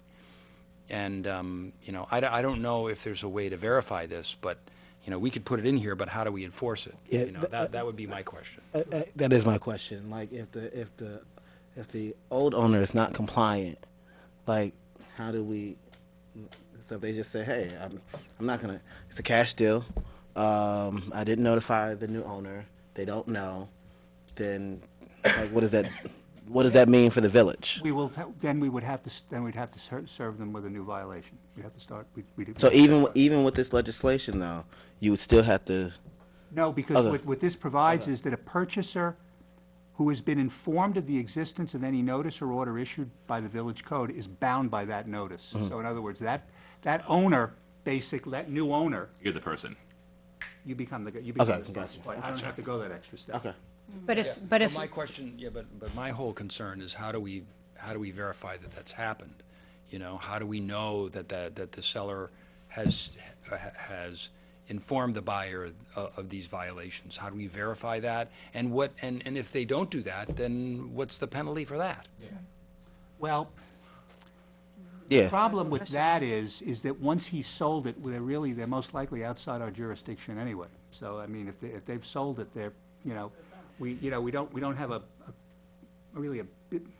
it's a problem, it's a problem that we have, where we have basically owners who just leave with the violations. We can issue bench warrants, but they don't show up, I think that, and I will look more into this one, but in terms of making sure that it's been done, there are a couple of ways that can be done. For example, if the seller has, written confirmation from the buyer that I have gotten this particular notification, and that's provided to the building department, well, that would be some indication that he's gotten that. So I think there'd be some means of that. But again, I think the notice is the important thing there in terms of making sure that we know that is, and, really, what teeth can we put into this. What we've done now, as I said, is if there's a new owner, we just basically go out and start the process all over again, which unfortunately delays it for weeks. But that's, most likely those violations haven't been cured anyway. I mean, this goes to the whole issue of people being sold, buildings that were grandfathered for 3-family and they're only zoned 2-family, and then all of a sudden they've got a problem. This is really unscrupulous, by the sellers of these properties, because they have buildings that have illegal apartments, and then they sell them to some unknowing individual, and then all of a sudden they get stuck with the fact that they have a 2-apartment building instead of a 3-apartment building, which is what they thought they bought, and everything else. So I just But you see, in that case, the buyer's claim is against the seller. Because unfortunately, if he's going to argue that basically I thought I bought X and I actually got Y, then his claim is against the guy who sold it to him. And to be honest, if you had a mortgage or something like that, then shame on his title company and shame on everyone who didn't pick it up. Because this comes up a lot because our building department records on some cases and our assessment records don't always jive. And so, that creates its own issues. But you're right, I got it, so I'll work on that one. Thank you. so I like the fact that for most property owners, because 80% of people just want to follow the rules and do what they're supposed to do as long as they know what the rules are. Most people will transfer information, whether it's a cash deal or not. And if we put this in place, maybe even more people will. Now, going to John's question of if they don't transfer the information, now there's a new owner and he didn't know that there were these outstanding violations. You said all we could do is issue a bench warrant. Well, Can you tell me more of what that means? Well, that's a bench warrant to the prior owner. Right. But the point is, if it's a violation of the building code, I can only issue an appearance ticket to the owner.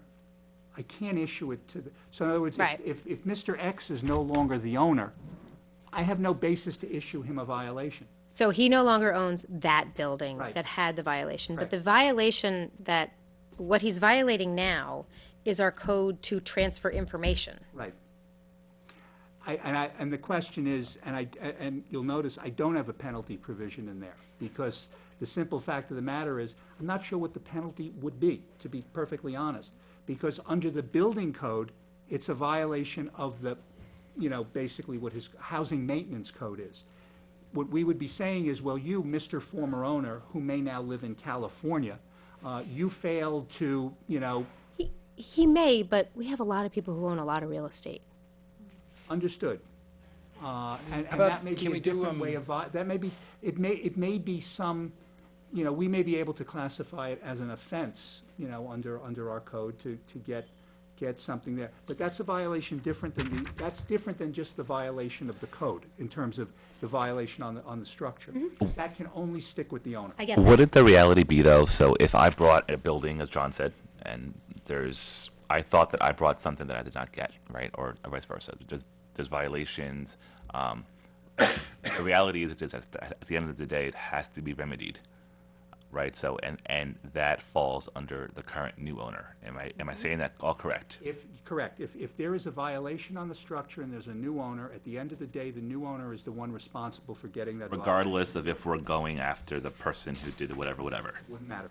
The intention is, though, how can we make this, I really like this provision. I want to make it as compelling as possible for the former owner to actually transfer the information so that we, the village, doesn't have to start this whole process over again with the next one. That's the goal of this. So is there any way to add more teeth that will encourage any reluctant sellers to actually follow through on it, because they're going to be held accountable at some point? Let me look into that. I'll be happy to do that. So, can you, Okay, we're all talking at the same time. Deputy Mayor Cobbin? Yeah, I think public shaming should be part of it. Just saying. Tomatoes? The other piece of it is, I know that people can use infinite corporate titles, but for those that buy and sell and then come back and buy, if they had violations on the first part, can we not hold them liable before allowing them to buy on the second part? Well, we For can't, outstanding- we can't for- stop them from buying. We can't stop them from, because the two parties to the purchase don't involve the municipality. What we could do, is we can make it that he can't get a permit, which we already have in the code. You can't get a permit if, in fact, you have outstanding violations. Okay. So but in other words, if the purchaser sold property and left with violations, comes back and buys something else, the village can't stop the purchase, because we're. Violations transferred to the new owner. Well, Yes. but I think the point that's being made is, you got a bad apple who essentially You wanna walked away punish from the the building. person. But the village wouldn't have standing to come in and essentially stop the sale. so But can you you, could stop permitting him. You could. Well, that's different. That's what I'm saying. You could do that. You could do that, yes. And I think we already approved that, Last year, that's Last part of year. it in here. so, can you explain the last sentence? It says a purchaser, transferee, grantee, leasee, who has been informed of the existence of any notice or ordered issue pursuant to the village code shall be bound thereby. Which means that basically if the purchaser or the buyer has gotten, we understand that they've gotten the notice, they understand there's a violation, then we don't have to go out and serve them all over again. We don't have to start the case anew with a new owner. These guys are basically on the hook from day one rather than day 40. Okay, so basically, but if the person comes back and even after this is passed and say, hey, I didn't get the notice, then you still have to start from the beginning. I'd have to start again. Okay, I'd have to start again, correct. so Which- this is basically a numbers game, right? As was said earlier, 80% will do what they're supposed to, but instead of 20% not, maybe now you're catching another 10%. But you're not gonna catch all 100%. No. Without like putting shackles on people or something. But you're getting maybe another 10%. You're also making a statement that says you're being watched. But one thing I'm not against public shaming, by the way. One thing that can also be done here is notify local real estate agents. Yes. that this is in there, because they're at the closing, and they may say, well, did you tell him, by the way, that there's this? And maybe we can even get some of the agents to get a form which we can use, which would sort of sign, so we won't be at the closings, but something like that, because I think a lot of them use people right around here.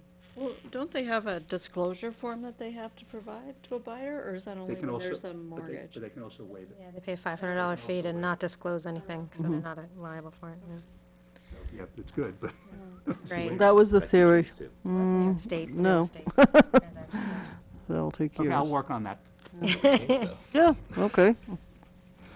Okay. Okay, sections 8 and 9 are, these are just technical changes to include the title of Director of Code Enforcement as another individual who can issue COs and building permits.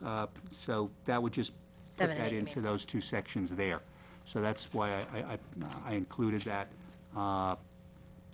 Section 9 is a new section relating, or is a revision to the section that we have now on certificates of occupancy. Yeah. And this is something we had discussed in the past, and specifically what has been added in here is subsections 1, 2, and 3. This comes, 1, 2, 3, and 4, I'm sorry. This comes from the city of Peekskill, which has this. And basically, this relates to both commercial and residential properties. So that, and this would require what we would now call it a certificate of compliance or an updated certificate of occupancy that has to be obtained no later than 60 days prior to closing on the particular unit.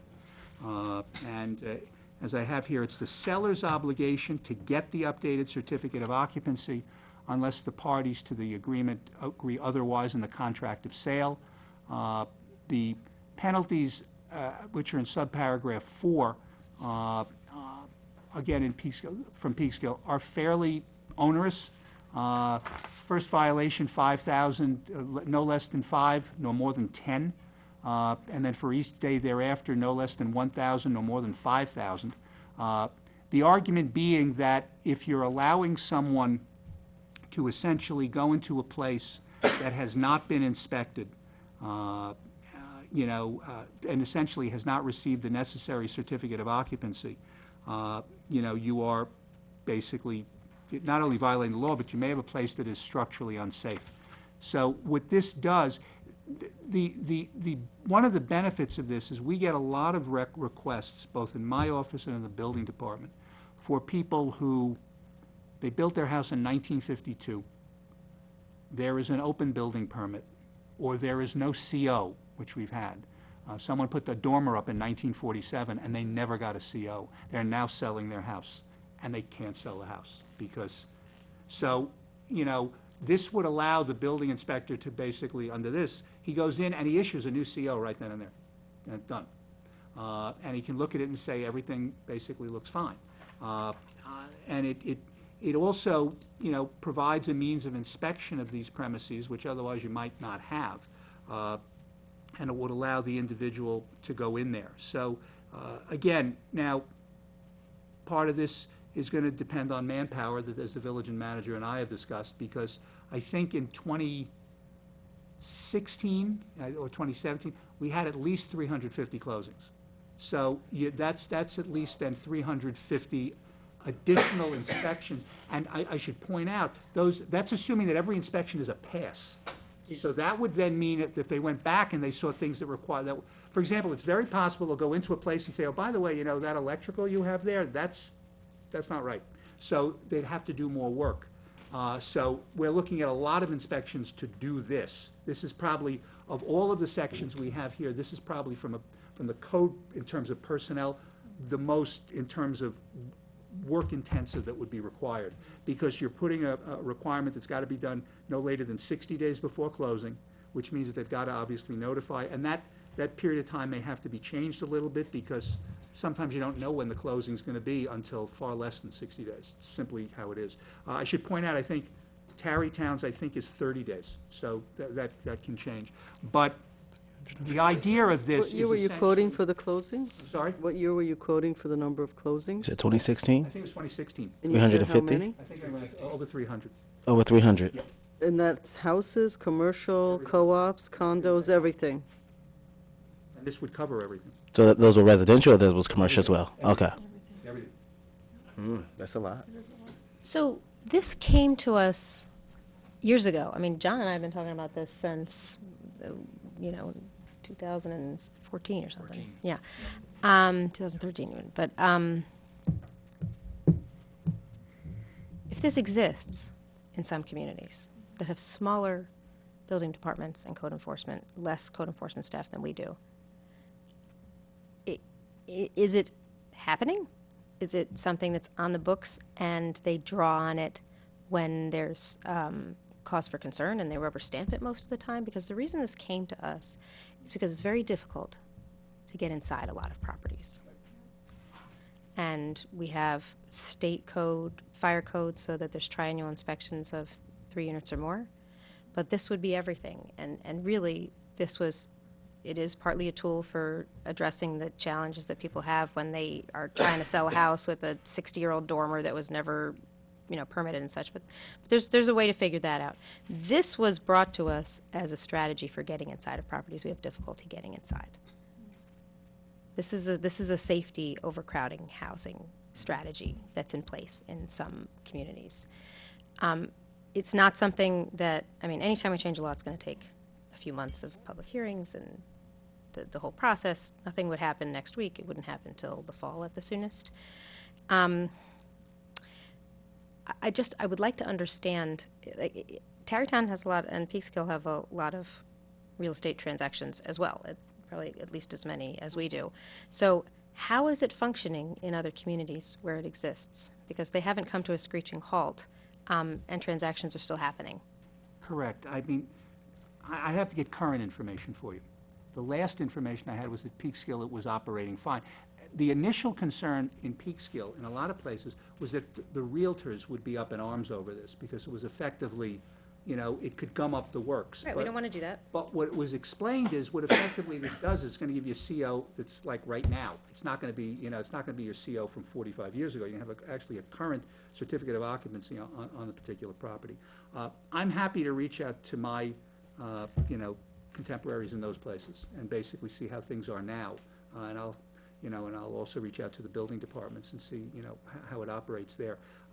But this, as I said, the communities where I've seen this, I believe it's Sleepy Hollow, Tarrytown, Peekskill, is where you see this particular type.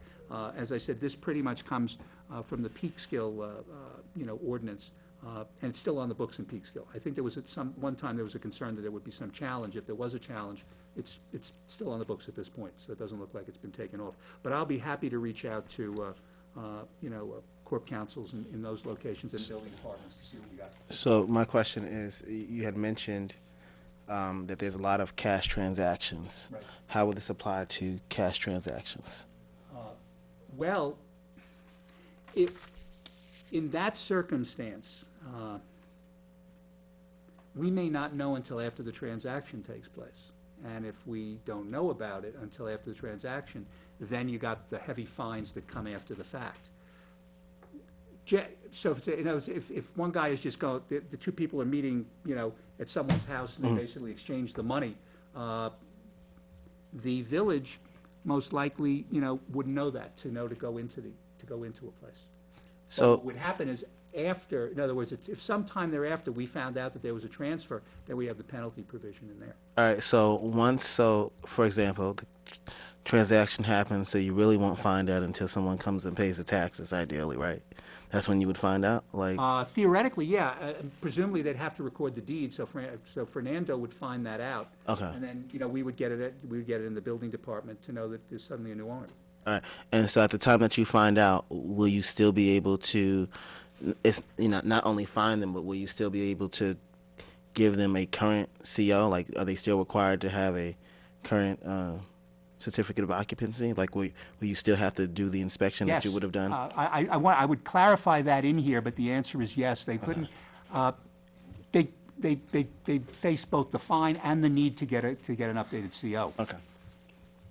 I'll put that in. Thank you. Yeah, I just wanted to, and this is not for an edit, but I know that we can't really do much because of how the transactions and system is set up, but I just find it unjust that someone who is taken advantage of, who has brought property already, and the person disappeared, or they paid in cash, or there's no way to, that because they brought the property and they made a mistake, or they found out they made a mistake, or were bamboozled, that now they are going to be the ones to face the fines and face whatever the remedies are in order to get their CO. And that's just a reality that, and I keep stressing that because I want people to, to know that that is what will happen. That you will become that person, regardless of all the shoulda, coulda, wouldas, and who that person was. It will be the new property owner, unfortunately. When you speak with your counterparts in Peekskill, and actually if you speak to anybody in Sleepy Hollow and Tarrytown as well, I'd be interested to know what their fee penalties, their penalty costs are, and I'd be interested to know how Peekskill arrived at these rather high numbers, and if they're actually charging people these high penalties. Sure. That's how they're paying their code enforcement, Well, you could always have fees but not charge them, as we've discovered. Okay. And the other point to keep in mind is that we could have those numbers in here, but at the end of the day, it's the court's determination as to what they want to charge, and what they want to impose. So so even though we have a high or low, if they want to come in with a lower number, they have the right to impose that number. Yes, we've seen that. Okay. Next up. Okay, last, Trustee Bazemo, we're now up to section 2. He's ready. This is based upon an ordinance that is in the village of Sleepy Hollow. And it is basically presumptions.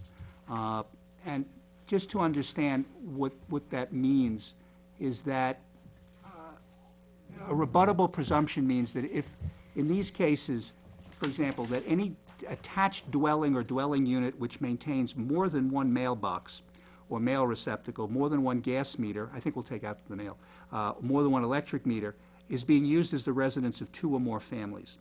So let's assume it's a single-family house, and the house has 2 electric meters. The presumption going into court can be there's more than one family living in there. The defendant can come into court and rebut that. He can say, no, that's not true. Or I got permission, I have a variance that allows me to have 2 families in there. He can do that, but what it means is, If it's a one-family house. yeah, let's just say we're in an S75 zone. Okay. But that S75 zone has 2 gas meters. The presumption can be that you could, that you have more than, you have the residents of 2 or more families living in there. And, this goes up. One of the things I took out of here is they used to have, the number of doorbells. We took that out. And they used to have the number of satellite dishes. You see in a number of places as well. But what this is if Deputy Counsel Tanksley goes into court and is trying to argue that a place is overcrowded, one of the things that she can say to the judge is, under this, there's a presumption that because they have the 2, and it's in a single S75, let's say, there's at least 2 families in there, and it's not a 2-family zone.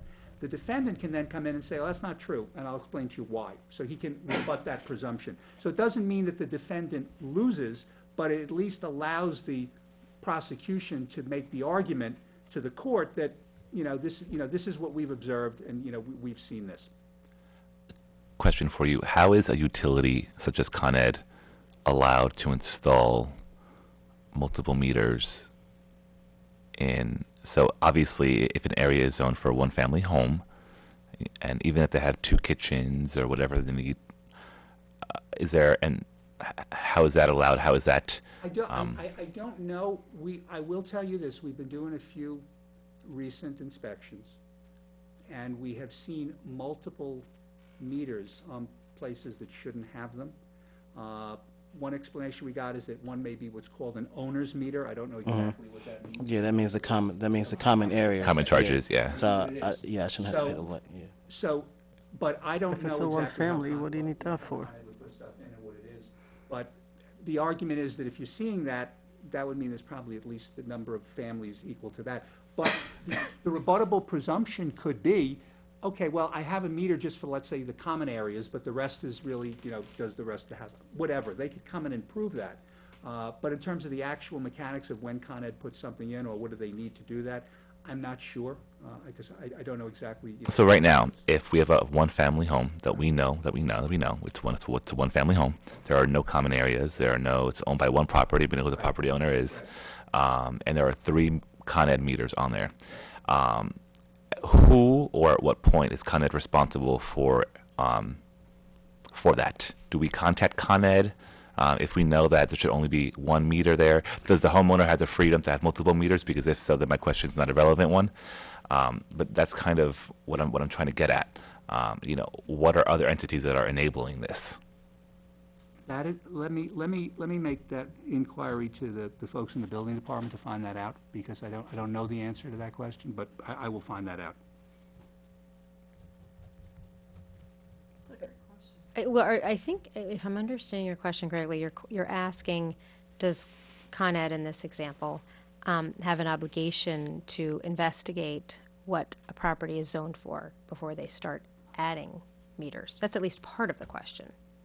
You're totally right. I mean, I may be wrong. I mean, it may just be that you as a homeowner, as a property owner, can, for whatever reason, have as many meters as you want in your one property for whatever reason you may have. But I just want to know how and why, and have that make sense. Well, if you're installing a meter, you should have a permit for that meter from us. But I don't know how the property owner could call Con Ed and said, I need a new meter installed. I'm not sure that they would check. It's a good question. I'm not aware that that's the case. In fact, I feel like we used to have somebody on our board who has a tenant who Con Ed just sort of showed up and said, you've got a tenant, I'm giving you a second meter. That's a good question, though. So, I mean, I guess I also don't want to, I don't want to create laws if they're unnecessary, if these circumstances aren't really, if we're solving a problem that doesn't exist. But it would be good to know. How would you know if someone had a second kitchen? Assessment that was just done. Building permit? If they did it, well, if there was an inspection, you would know if there's a second kitchen. And if they went into the house and they saw, and this does sometimes, and this has happened, we see the plans, but then we actually do an inspection, and the plans only have, let's say, 2 kitchens, but there's a 3rd kitchen. There's no permit for that. Didn't we just do a reassessment though? Don't we have? We didn't get it every property. No, That's right, because we assumed. That's right. They didn't allow them in. Not everyone. Most didn't. Also, so we have to do the inspection regardless. Yeah. Which is why, just to get back to what we talked about earlier, we sometimes have a disconnect between our building department records and our assessor's records, because Tyler didn't get into every place. Tyler was looking at what they observed from outside. They were not at all concerned about what the zoning code was. So even if it was a single family, if they saw what looked to them like multifamily, they listed as multifamily. Just explain E for me. Section. Which one? Letter E. Section, hang. Letter E. No, it's not a E- section. E- Just a letter. Okay, E. let's just see. Any building which has been advertised. Any building which has been advertised. Yeah, I'm just, let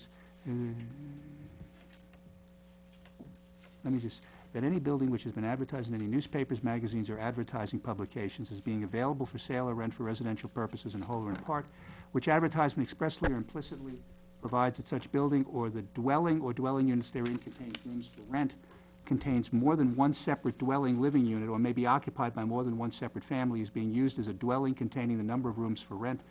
I think what it is that if it's a 3-bedroom, it's got to be a 3-bedroom. In other words, and this is more that the building. Now, I'm not sure where this fits into all our presumptions, so I just want to read it again.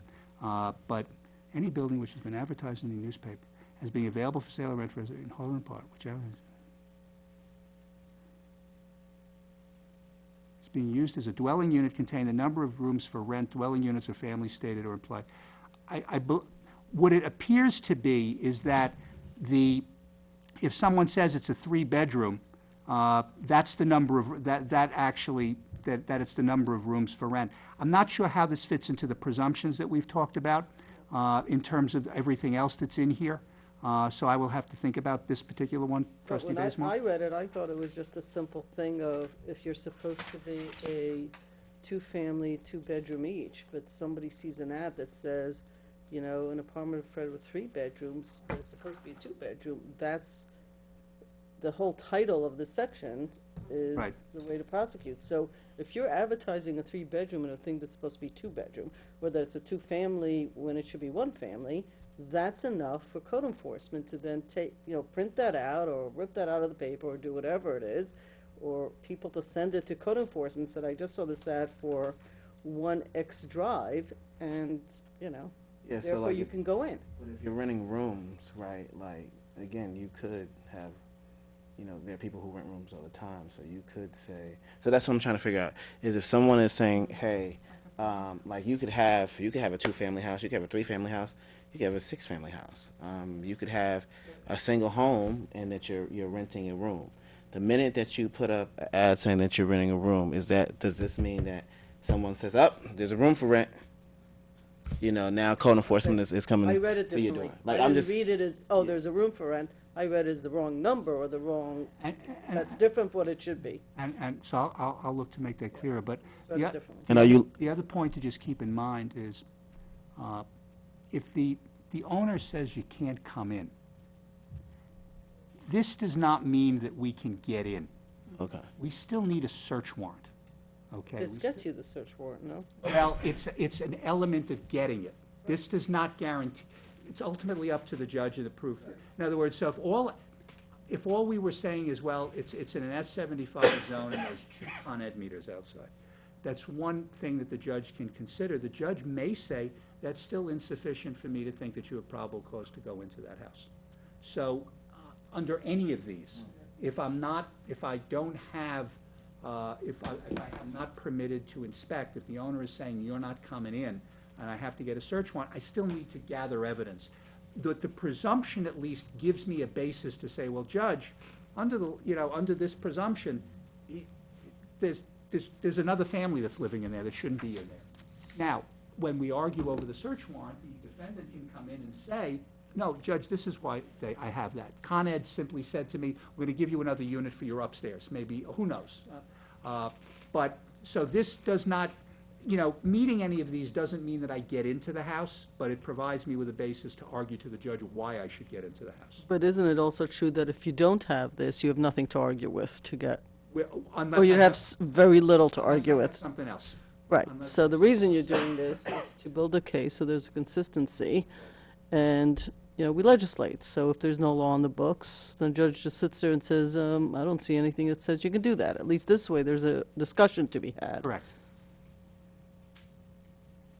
I know that some of, when properties have been brought to our attention as questionable for having perhaps more dwelling units than are intended or have been provided certificates of occupancy, some of the indicators that there may be overcrowding are things that we can observe in village government: excessive amounts of garbage on a regular basis or exceedingly high water bills. Are those items to be included in this section? They're not, and the reason is because that's not necessarily presumption. I mean, we can actually get those records, and we know what, we know what the average water usage should be. So if, and that has been one of the primary, means of evidence that we've used in terms of indicating that there are more people, but we don't include it It doesn't here. need to be included here. If it wouldn't be what prompted if we were going for rebuttable defense and we were going to a judge, that would be just a reinforcing. Another bit of evidence to present to the court, correct? Also garbage. Yes, as the mayor said. In other words, if DPW is telling me that there's an excessive amount, there's like 20 cans outside a particular On an place. Regularly, ongoing yes. basis. Ongoing basis. Okay, you're allowed to have a party, you're allowed to move, you're allowed to, Regular and ongoing Clean. basis. yes, you're allowed to clean, yes. So we're legislating presumptions. Yes. In this Be- be- section. Because the village has gone to the judges before, and you've used these things, and they'd said that it's not in the code, or like I'm just like It's done to just, provide as I said, since it's rebuttable, it simply means that it's something that the village, under its own code, can make an argument to the judge that you got 3 meters, so you have at least 3 families living in that house. Or you got 4 meters, and you got at least 4 families living in that house.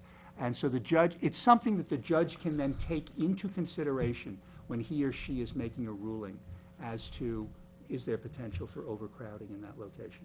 So that's. okay. So to be clear, so we're legislating this because previously we've said this, we've gone and presented this to a judge before, and they said, hey, As far as I know, in the past applications I'm aware of, we haven't basically gone in and said, oh, by the way, there's 3, there's 3 meters, and so there's got to be a minimum of 3 families or something like that. Most of our arguments in the past have been based upon observations of seeing multiple people going into a house, excessive water usage, other factors. You see people going downstairs. Let's say people going downstairs into a basement when you know that that a basement downstairs for living purposes is illegal. So those are observations that you can see. But in a lot of these cases, and I've had it over the past week, I've had 2 or 3 property owners who have communicated with me directly saying, I'm not letting you in my house. Simple. I'm not letting you in. okay, So I got to get a warrant because I know there's illegal things in those homes. I absolutely know it. But unless I can get a warrant, I can't make my case. So this is at least, it provides some additional ammunition for us as prosecutors to go into court. That's what it does. and this is how Sleepy Hollow and other communities have used. Sleepy Hollow has this. This is pretty much from Sleepy Hollow. I got to check out. There are others that have the presumptions. And you have presumptions in all different areas of law, but this is one that Sleepy Hollow, has designed, and it's been on their books for a couple of years. So we're able to go into court now. This just gives you more of a, I don't want to say evidence, but it gives you more teeth That would be. to use. Is there a way? And I may be going outside of my role. So, is there a way to understand? I don't want to use the word audit, but not to challenge the court, but to know why we've been unsuccessful or what they've said as far as code enforcement when it comes to overcrowding, for us to have a better understanding, or me. I don't want to speak for the board, but because I don't go to court whenever it's in session. So is there a way for me to understand, hey, now I know why Judge so and so every time for the past year ruled this,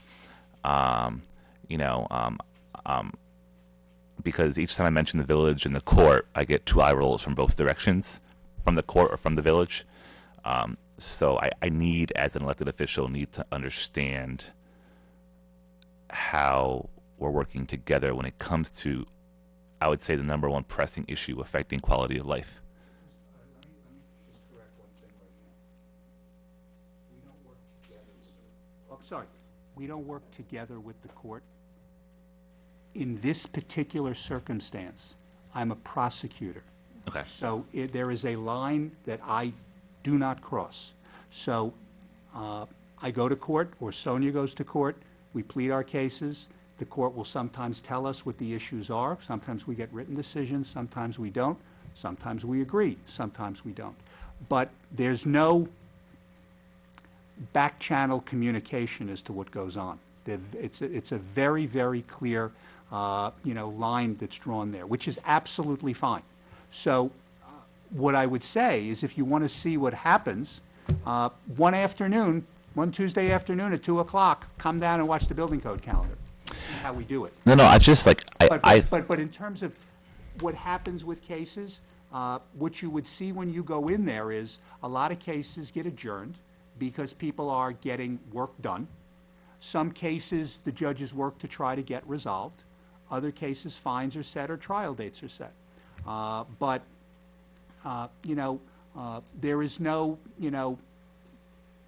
I guess my question becomes, I have to, how it works is not open for discussion.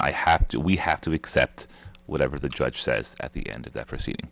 That is, unless we take an appeal. Right, unless we appeal. Appellate court Right. say the contrary, Right. that's the decision, right, and we go with and it. that's how it operates, fine. That's it. So what that says to me is that the issue is on our side, and that how we made the determination or the issuance of the violation or the ticketing when it comes to police or any interaction, and I'll stop now because I'm getting into the courts, but the ball is thrown back at us because we kind of failed. Well, let me say this, from the building department perspective, because I won't talk about the police, and I won't, they have done an immense change since I started in January of 17. ROTRs are written like clockwork now, okay? And they're written very close, and their appearance tickets really now mirror the statute. We provide photographs with our violations, which have made a huge difference because a picture is really worth 1,000 words when it comes to these kind of violations. So in that sense, one thing that Sonia and I have stressed to the building department, the code enforcement officers, is you want to have the strongest case possible. Do what you have to do to get that strongest case. We'll help them from the legal end. They just have to be able to just present it from their end. The connection between the building department and Corp Counsel is critical because we present their cases. At the end of the day, if the judge rules in our favor, great. Doesn't, you know what, there's going to be another case. But as long as we know we did our jobs, and I can tell you since January of 17, that has improved 100-fold in terms of what they're doing. So what is Section 10 actually enforcing? Or is it actually enforcing anything? It's not meant to enforce. What it's meant to do is to give the prosecution a greater ability when it goes into court to make these cases which relate to overcrowding. So it's not an enforcement arm as much as it is a means of helping in terms of when they have to plead their case, or when I have to plead the case. Okay, and so you need this in order to plead your case. It would help. It would make it easier. Additional tool. It's an additional thing, correct. Trustee Connor. Yeah, I think that the power of this comes in the legislative action, because this sends a message to the court to say that this issue is important to us. The issue of overcrowding, the issue of safety, the issue of all these things are something that's important to us, and by legislating this action, we are making people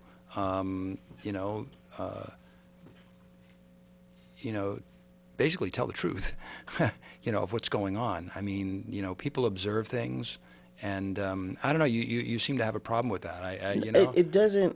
I mean, we have to use. Listen. The property rights here in the United States are. I mean, and we've seen. That's all we've talked about tonight. We've talked about abandoned property. We've talked about people who don't care about their property. We've talked about people who don't even tell the buyers of their property that there's stuff against it. I mean, honestly, it's amazing that people aren't honest enough. So we have to legislate these kind of things.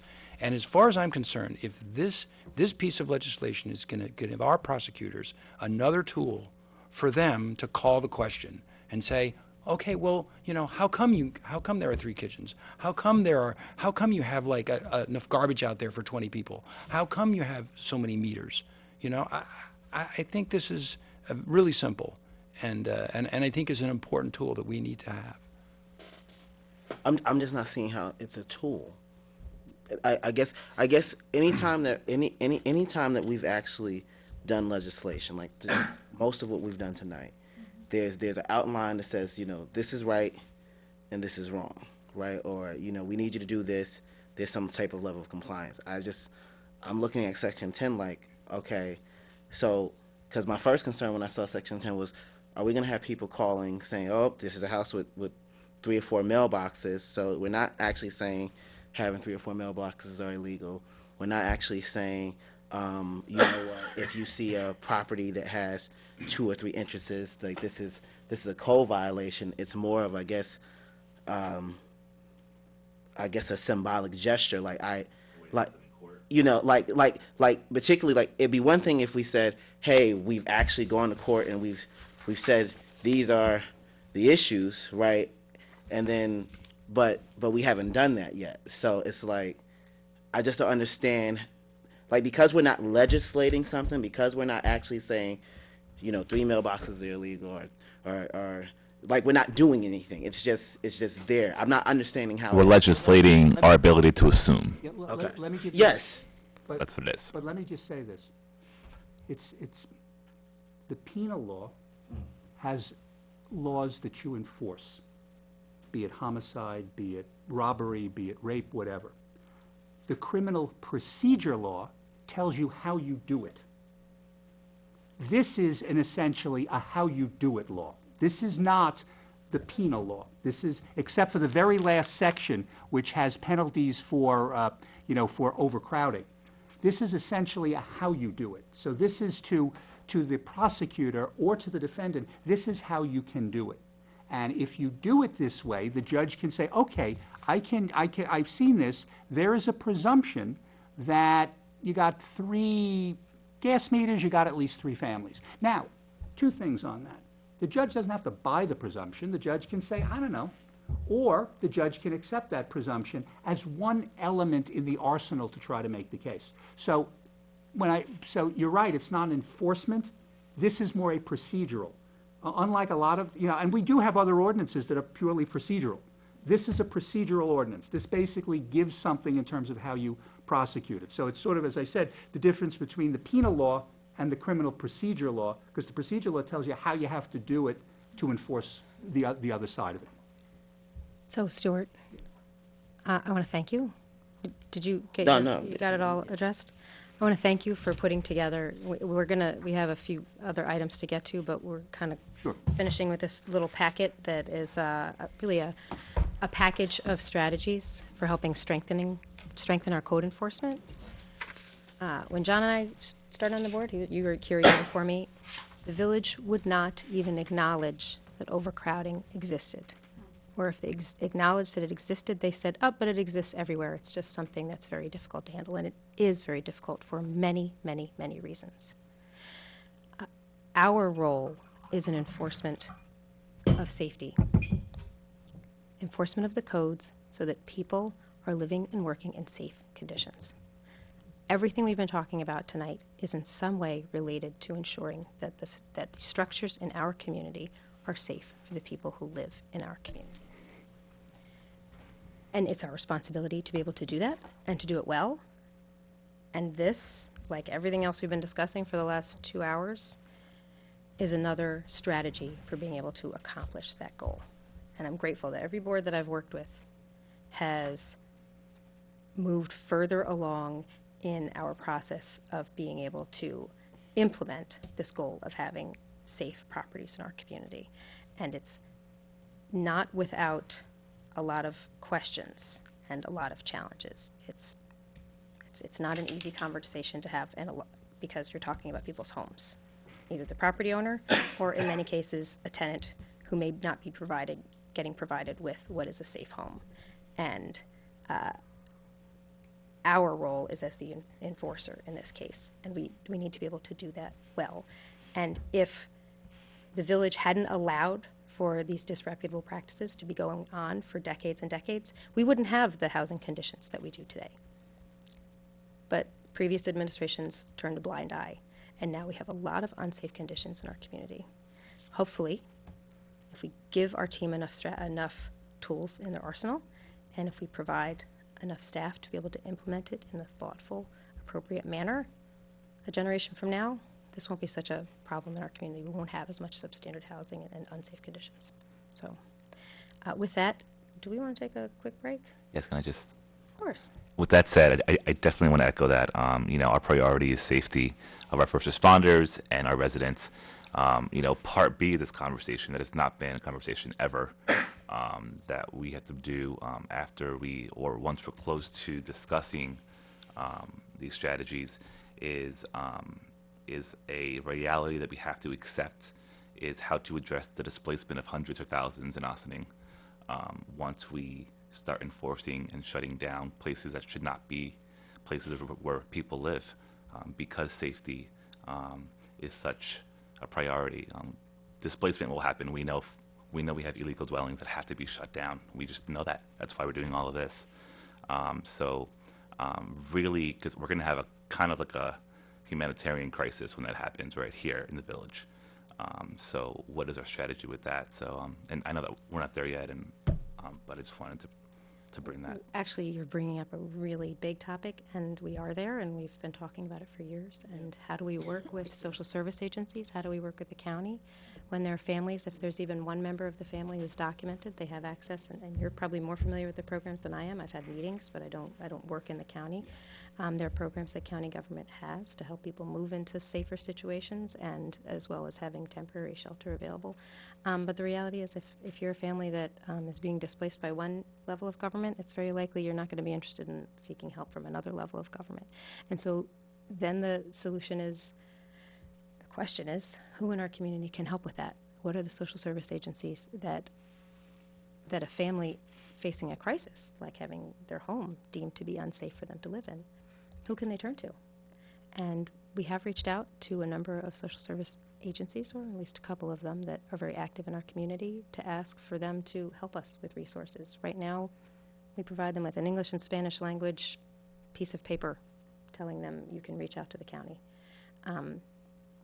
I would like us to do better.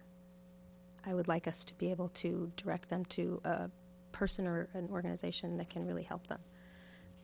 Because there are a lot of social service agencies in Ossining that work very hard to help community members in need, all kinds of need. I agree. It's not a simple solution. That's why everybody just ignored it for decades. No, That's why. I'm agreeing with you. I think we are. I'm just I work for the county, and one of the challenges is how the Department of Social Services cannot meet the majority of the need in Westchester for many reasons, and how in Ossining we've been pretty fortunate to have social service type nonprofits because the demand's been kind of so low, with the exception of a few, depending on what you do.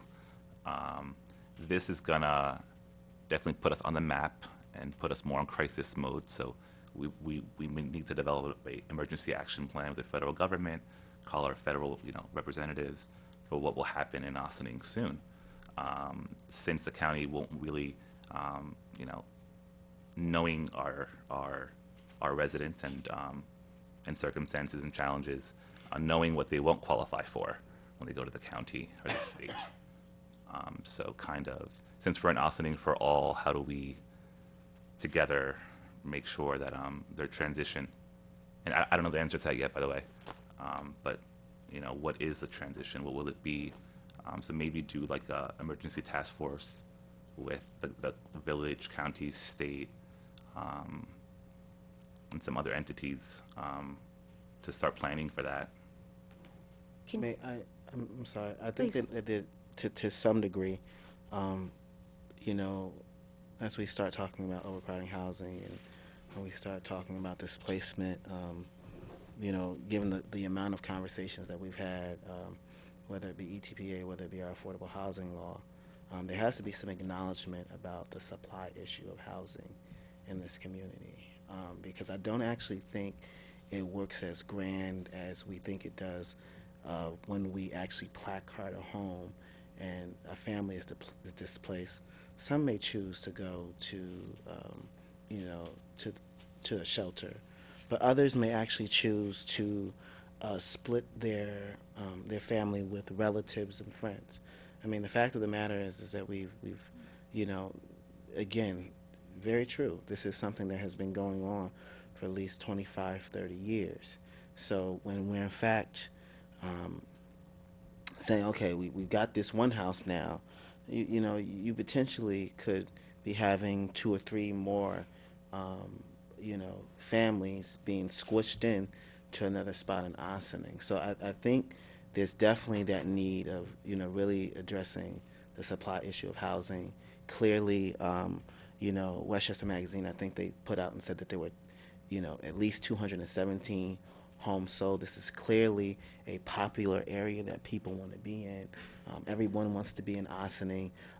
You know, it may not be, you know, it may not be our responsibility. I know we're not educators, but you know, again, if you're not finding a relative or a friend in the area, now you're, you know, you're educating homeless children that you know will be bused back and forth to wherever they are. You know, like it's a major issue, and so there has to be some degree of when Homeless we're, shelter, you know, everyone in Ossining, you know, yeah. well, homeless shelter. I mean, like I said, I focused on the supply, and you know, we've had a lot of conversations about the money that, you know, New York State has for affordable housing, because I mean, you've been to those county meetings. We know how much they spend for homeless shelters. I just sat through a meeting today where we're talking about, you know, where housing is the number one issue, but there's actually no place for people to live. So you know, when you say things like that, you know, just understanding and acknowledging the whole piece, because if we're saying, okay, this house is overcrowded, this house is overcrowded, this house is overcrowded, but like me and you know, are many Ossining people, we've been established here for some time, we're gonna go somewhere else. So, you know, that's why when we have these larger conversations, whether it be comprehensive plans, whether it be affordable housing policy, these are some of the things that we have to think about, because you know, there's already an established community here, you know, and so when you deal with one issue, there's 3 more to follow. I think we all actually have the same concerns about wanting both people to be safe and people not to be displaced. And we all acknowledge that it's pretty complex. I'm not sure that working with the federal government would be helpful. I don't know, yeah. I think telling people that we're going to work with the federal government would actually really be A unhelpful. Congress person who represents us. I think actually it might be somewhat reassuring for people to know that if they reach out to the county today, they are protected. There's in a way that they weren't a year ago, because they have the Immigrant Protection Act, and ICE is not going to be notified just because you reach out to the county for services, and that's important. And thank you to everybody who helped make that happen. There are absolutely things to be considered about supply when we're talking about updating our comprehensive plan. Are there more opportunities for accessory units? Should we be changing where we have multifamily zoning? Absolutely. Those are all things that we need to be cognizant of in every decision that we're making when it comes to housing. What we're talking about tonight, though, is what is our responsibility? What is our liability? If we become aware that people are living in an overcrowded, particularly unsafe condition, if children are living in a basement, and what is separating them from the boiler is a curtain, and they don't have adequate egress to get out of their home if there is a fire, and it's more likely to be a fire because they've got extension cords that they're using for electrical, then we are abdicating our responsibility to keep people safe and to uphold our codes. And that's what this is about tonight. It's one piece of a very, very complex puzzle. And the result of it is really, really painful and difficult for the people who are living there. But living in unsafe conditions is also extremely dangerous. Not only could there be a fire, but the children are much more likely to be exposed to conditions that are going to have long-term impacts on their health. Yeah, and I'm agreeing with that. I'm just adding to the responsibility, how to react to a policy that is not optional, that it's necessary, ASAP, and long overdue. Just adding the displacement and emergency management side of it that will come from it, that's all. Yeah, I think we all agree then, and the village is open to suggestions and has reached out for help, and we could absolutely use some more. We would like to have more resources to give to people. We would like to provide more opportunities for our building department to give people helpful resources. So everybody at this table knows a lot of people and organizations in our community. Please invite them to be part of this process of getting people into safe conditions. Because if they're not in safe conditions now, and we know about it, We have to get them out of the unsafe conditions. That's actually our job in this. Nobody else has that responsibility, but we do. And we, frankly, have been falling short for decades. All right, it's after 10 o'clock. We started 2.5 hours ago. Can we take a quick break and then come back and talk about village properties? All right. Welcome back. You didn't miss a thing. We're all good, Tom? Thank you. All right, so took a quick break. We came back, and there was a stack of paper on the table here. Madam Manager, And talk it's to only us. half the stack. Oh, You know, we have been talking about what properties do the village own and how are we using them. I want to thank Stuart for taking this and copying it. Our copier died, though, for page 2. However, I will tell you, well, we just finished up our grants for CDBG today, too, so it was heavily taxed copier. But this is the most important page because it is the page that gives you the vacant land and vacant commercial properties and actually the properties that are available for other uses that I think was probably most important to you. The second page really has things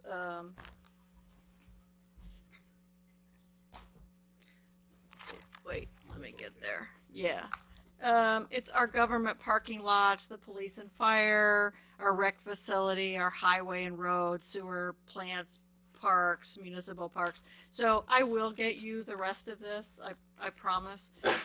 But it's not probably the information that you're really looking for, which is what do we have that's available that we can reuse for our economic growth or development. the stuff that we don't have is the municipal properties that are in use Correct. as municipal properties. Correct. Okay, all right. Right. That's not So where- we will get you the rest of this large binder. I want to thank Janice in our office because I gave her this list and asked her to pull every property record because I think it's very helpful for you to be able to see what those properties look like and where they're located and maybe how small they are or what they're adjacent to. Because some of them are tiny little slivers of nothing and others you say, oh wow, we could do something with this. So you know, I don't really have a lot to say about them because I just gave it to you, but if you want to look it over and at a future meeting, we could sit down and talk about what you think your ideas are. And when you get the second one, there are some of the parking lots. So Trustee Bazemore was asking me during the break about, you know, our parking lots. And some of those are on this other one. And those are like areas downtown. If you wanted to talk about redeveloping some of those parcels and having the other side of our downtown rebuilt and things like that, that'll be in that. But, you know, I think that Janice did a great job of pulling all this information and gives you some property records, kind of gives you a picture of what's around it and things like that. So, unless you have any questions at this point, I think I'll just sort of leave it at that. Yeah, exactly. Yeah, I have a ton of questions, but it's late. This is perfect.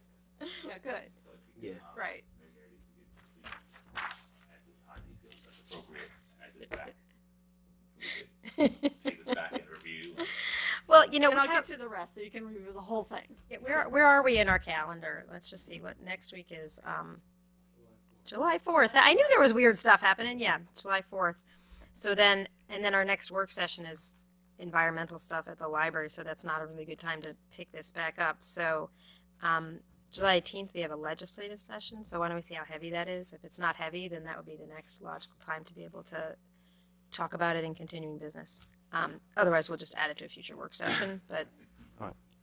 All right. But meanwhile, we can email you questions like I'm looking at some of these and I just want to know, like, is there a reason why nobody purchased this lot that looks exactly like all the lots around it? Is there like something underneath it that we can't tell from here that means it you know, it could have an easement and therefore it's not a buildable lot, so it has to be left open and, you know, like, Right, that would there's be a great. lot of questions for us to know. And, Right, as you know. go through them, if you want to email me, that'd be great, because I can have some answers for you. All right, maybe so you don't have to answer it 5 times. We can do a Right. group email with whoever, you know, is the first to go through it, or, you know, some things jump out at them. Okay. Does that sound like a good next That step, folks, sounds for good. exchanging information? Then we can discuss it at a public meeting when we have all that.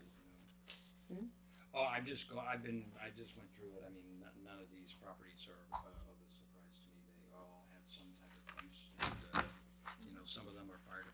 lots. You know, some of them are parking lots that are currently exist. Some of them are little slices of property that you couldn't sell anyway because they're right next to, you know, I mean, it's bizarre actually looking at some of the shapes and stuff, some of these things. I guess, I mean, we could drive around in business, yes, I mean, like a third of a fewer circle, obviously it's not buildable, but some of these, maybe if we went there it would be obvious, but it's not obvious to me just from looking at this, why these ones on Dale or Yep. well, most of them have sidewalk access. It's not trespassing, it's village-owned lots. Oh, okay. I'm a little slow. I'm a little slow. Okay. Okay. Okay. Okay. Thank Okay. you. This is fascinating. Yep, there you go. So, we just, you know, it's time for us to renew our contract, for snow and ice, and that's about all I have to say about that. All right. Can you just explain snow and ice agreement is that we have with New York State because we remove snow on all of the state roads? Yeah, thanks. I'm for happy to sharing. do it quickly, but let's let people know we can't just say 3 words and say it's done, but nobody knows what the rest of the sentence That's is. all I have to say about it. Okay, snow and ice, we have an agreement with New York State. They reimburse us for the cost of our Public Works Department managing snow and ice on state roads, correct? Correct. And we're just renewing the same agreement we have with them every year, and they Yeah, send us the a rate check. has gone up. Good. It is analyzed every year by them to see what the cost is. And so we will be getting more. I'm sorry I didn't bring that That's with fine. me, so I don't have it in front of me to tell you what it is. The rate has gone up, and every year then they look back and see how many storms you had. If you had no storms, you get less money. If you had lots of storms, you get more money. Okay. If we could just share when we vote on it next week, just what the amount was that they paid last year. 'Cause I Sure, I'll bring that with me. Yes. Yeah. Uh, All right. Back to Stuart. All right. Oh. Yes, we'll all be celebrating the nation's birthday next week. And so last on the agenda is cabaret licenses. Back to Stuart. Okay. I sent around to you folks this evening the revision to the cabaret license, which would allow for taking this from, I believe this is, I think this was New Rochelle or Albany, what they call a day license. And I think I don't know if all of you have it there, but it reads, it's just one paragraph, so it's kind of simple this time as compared to the other one we looked at. A day license may be issued for a premises to be used as a cabaret for not more than 3 days in a calendar year. A day license shall be valid for only 1 day. The requirements for obtaining a day license shall be the same as set forth in this chapter and in Chapter 171, which is licenses, except that A, the complete application for a day license shall be received by the clerk's office no later than 14 days before the scheduled event as noted in the application. Upon receiving the results of the investigation conducted by the Chief of Police and the inspection conducted by the Building Department, the application shall be referred to the village manager to either issue or deny the day license. And C, the fee for the day license is set forth in the village's fee schedule shall accompany the completed application. All the other sections would be renumbered, but basically that's just for the particular license. I know that there was, we wanted to do it for no more than 3 days in a calendar year. They need not be consecutive, but the license itself is only good for 1 day, so there would have to be multiple applications. I did put in here that it would have to be submitted 14 days before the scheduled event so that we could conduct the necessary investigation and inspection. I did include the provision for the license to be granted or denied by the village manager. I know that was something that was subject to discussion. I did not put in a specific fee here, but that's something that we can discuss. You know, we put it ultimately into the fee schedule. You know, some places are approximately $100, $150.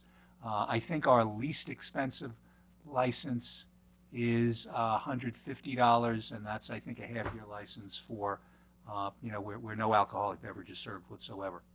You know, but that's basically it. So this would allow for the usage of a cabaret license on a very limited scale for, you know, these particular locations. And again, only 3 days in a calendar year. But for each, if you want to do it for more than 1 day, you're going to have to get a license for that particular day.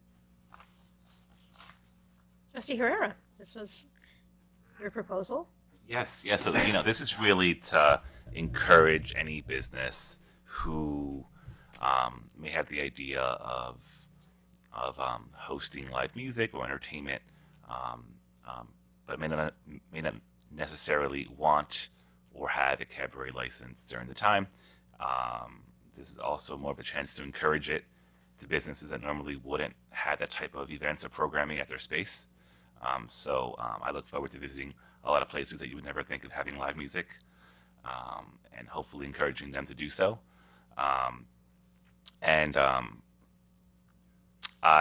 Stuart, what is our yearly cabaret license rate right now? And I apologize, for some reason, let me see if I did not bring that page with me. It's okay. It varies according to the beverage that's served. So if it is, Okay. if it is alcohol, it's the highest, I believe that's 500, if I'm not mistaken, and then there's also a half-year fee.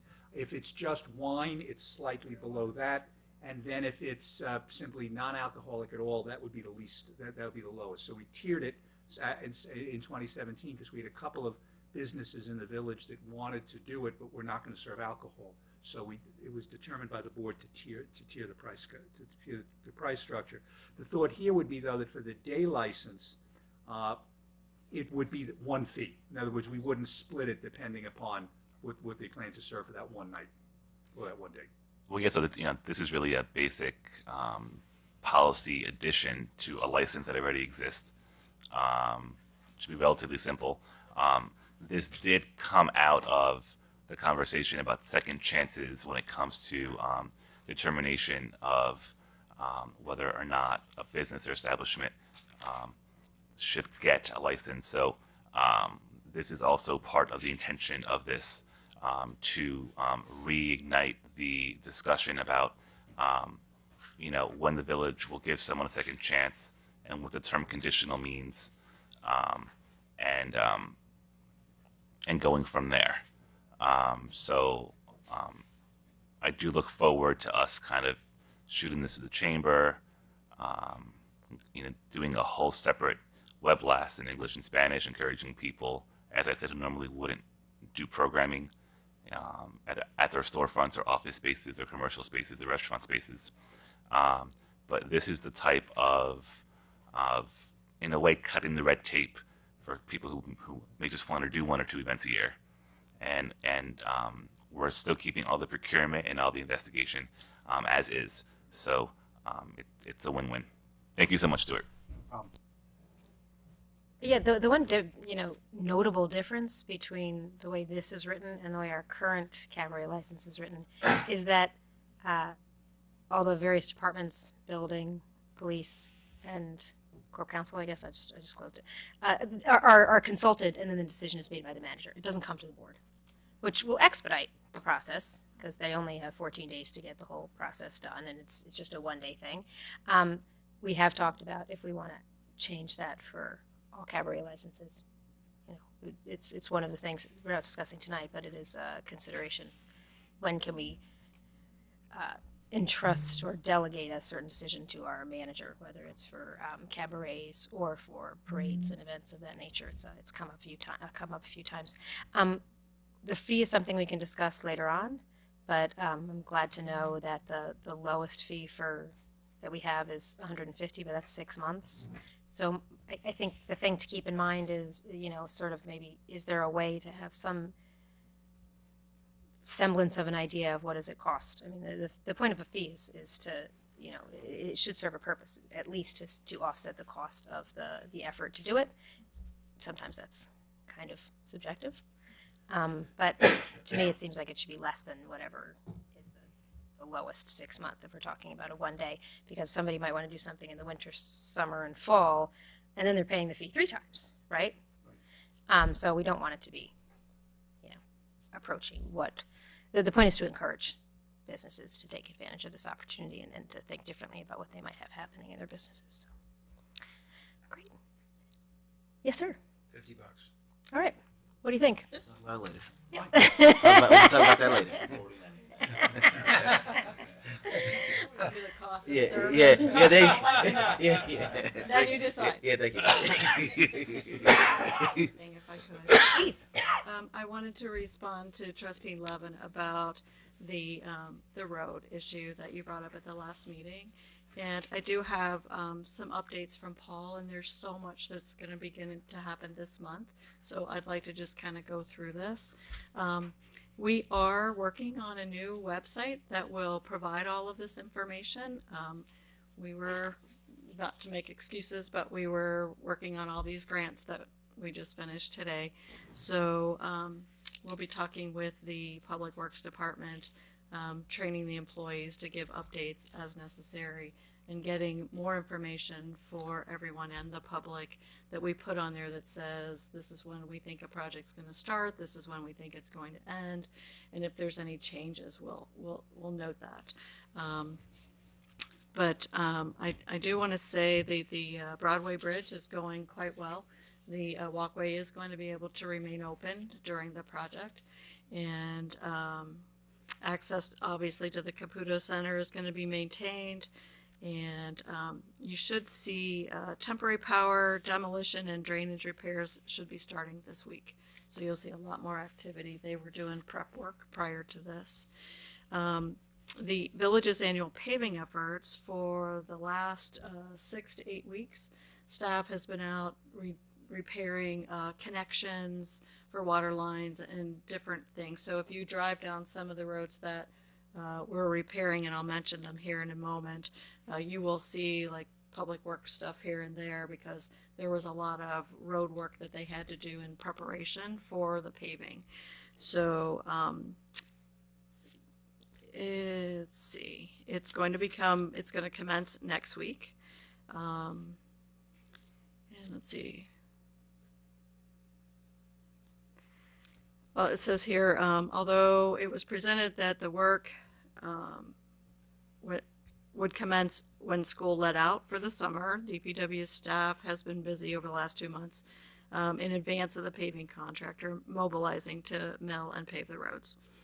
The advanced prep work was tree trimming for equipment access, storm and sanitary sewer repairs, new water service connections for homeowners, new curbs and private property interface work, utility casting repair, and or raising or improved stormwater collection systems.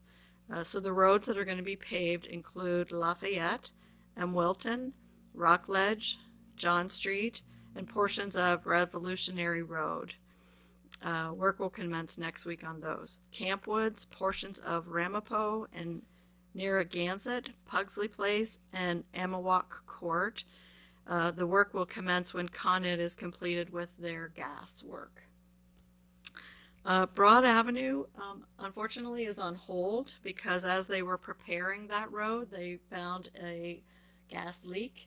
And so they are waiting on Con Ed to give us an idea of whether they're going to actually have to repair that line or how they're going to handle that. So that is going to be on hold. And unfortunately, I know everyone was looking forward to that. I know. The uphill side is really as we get ready to do them, public notices will be hand delivered to all of the areas and all the residents and businesses that will be disrupted by the paving in those areas. If we have money towards the end of the summer, because we weren't able to do Broad Street or things came in less than we had anticipated, then we are going to consider additional road work, and we're looking at Underhill Avenue and Lower Main Street area for that at this point. We do want to let you know that the County of Westchester, their environmental facilities, will soon be putting the new gravity sewer line on Snowden Avenue online. And after that, they will be able to prepare the road for the mill and fill that they have agreed to do, but to the intersection to what we completed last year. I don't have a date on that yet, but they have to wait until the road is open, or the line is active and it's been tested. And it will go from Snowden, from Melita, Matilda, thank you, through the intersection of Broadway and Water Street. So the Village DPW was able to make significant curb and stormwater improvements to a damaged line in that area in advance of the paving. And everybody looks forward to having that done. So there's a lot of work that's going to happen very quickly, and there was a lot of work that has been done to prepare for that. So thank you for your question last week, and a lot more of this will be online so that the residents will have a better understanding of exactly what's happening in their community. So that's all I want. I really thank you. Thanks for the response. I appreciate it. As you said, I think a few weeks ago, don't forget to reiterate which are county roads and state roads, because if, you know, it will help you in the Right. story, because people will still say, well, what about Croton? And we have to remind people. Right. Like, So- that has to be in bold letters as well. That's a great idea. So we are going to be putting in which roads are state roads. We will be meeting with the state in a week or two, I think 2 weeks. So we'll be getting hopefully a better idea of the type of work that they are planning to do in the future for us. And then we're also doing all the Con Ed work when it started, when we think it'll be done. And we talked about, there are several areas where they've come and done work but not done their restoration. And so it's been a little difficult getting information from them, but as soon as we do, we'll put it up. And I think that just having that page will be a real help to the residents who can go on and see what's going on. So. That's great. Thank you. Let's be sure when we are identifying state and county roads where there's road work going on, that we provide contact information for the New York State DOT and Con Ed. Very good, thank you. Report your pothole, 1-800-pothole. Excellent, excellent. Thank you. All right, did you want to update us on any of the particular grants? I can if you want. Well, there was one that that had come up in an email thread about Croton Avenue. Oh, right. Oh yeah. Yes. Yeah, the Yeah, CFA with the. So I don't know where we stand. I really don't know where we stand with it because you were doing some investigative work to see if we were eligible. I don't know. we are. Okay. So we finished up today the 4 applications for CDBG. We will be delivering them tomorrow. We're going to take Friday off, and then next week we start with the consolidated funding applications, the CFA. So one of them that we've identified is the Main Street program that we are looking to apply to Croton Avenue. We think that that's a great place for this to occur.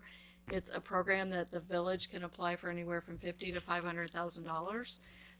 We are currently surveying the neighborhood to see who might be interested in taking advantage of some improvements. You can apply for up to $50,000 to put into your building. There is a 25% additional match, so it's 75-25. But that's a lot of money to do improvements to your property. If you have residential units, rental units, you can get an additional $25,000 per rental unit for upgrades, which could be a very significant improvement to quality of life in that area. I have reached out. The chamber is going to help me solicit some additional information from the property owners, and the building department has dropped off income surveys to them, which I sent you earlier in the week or last week. I'm losing track of time. But I think it's a great opportunity. We have to try for it. And as soon as we get the surveys back and we have an idea of how many people would be interested and how much and what they might want to do, then I'll be sharing that information with the board, because you'll have to pass a resolution to allow us to apply for this. But I just think it's a great opportunity. Yes. So the monies would be for the monies would be for properties that are on Croton Avenue, Yes. and they would be either commercial or residential. Yes. And you could spend the money on what kinds of things, like Yeah, that's a good question. So if there are issues with the outside of your building, you can paint it. You could buy a new awning.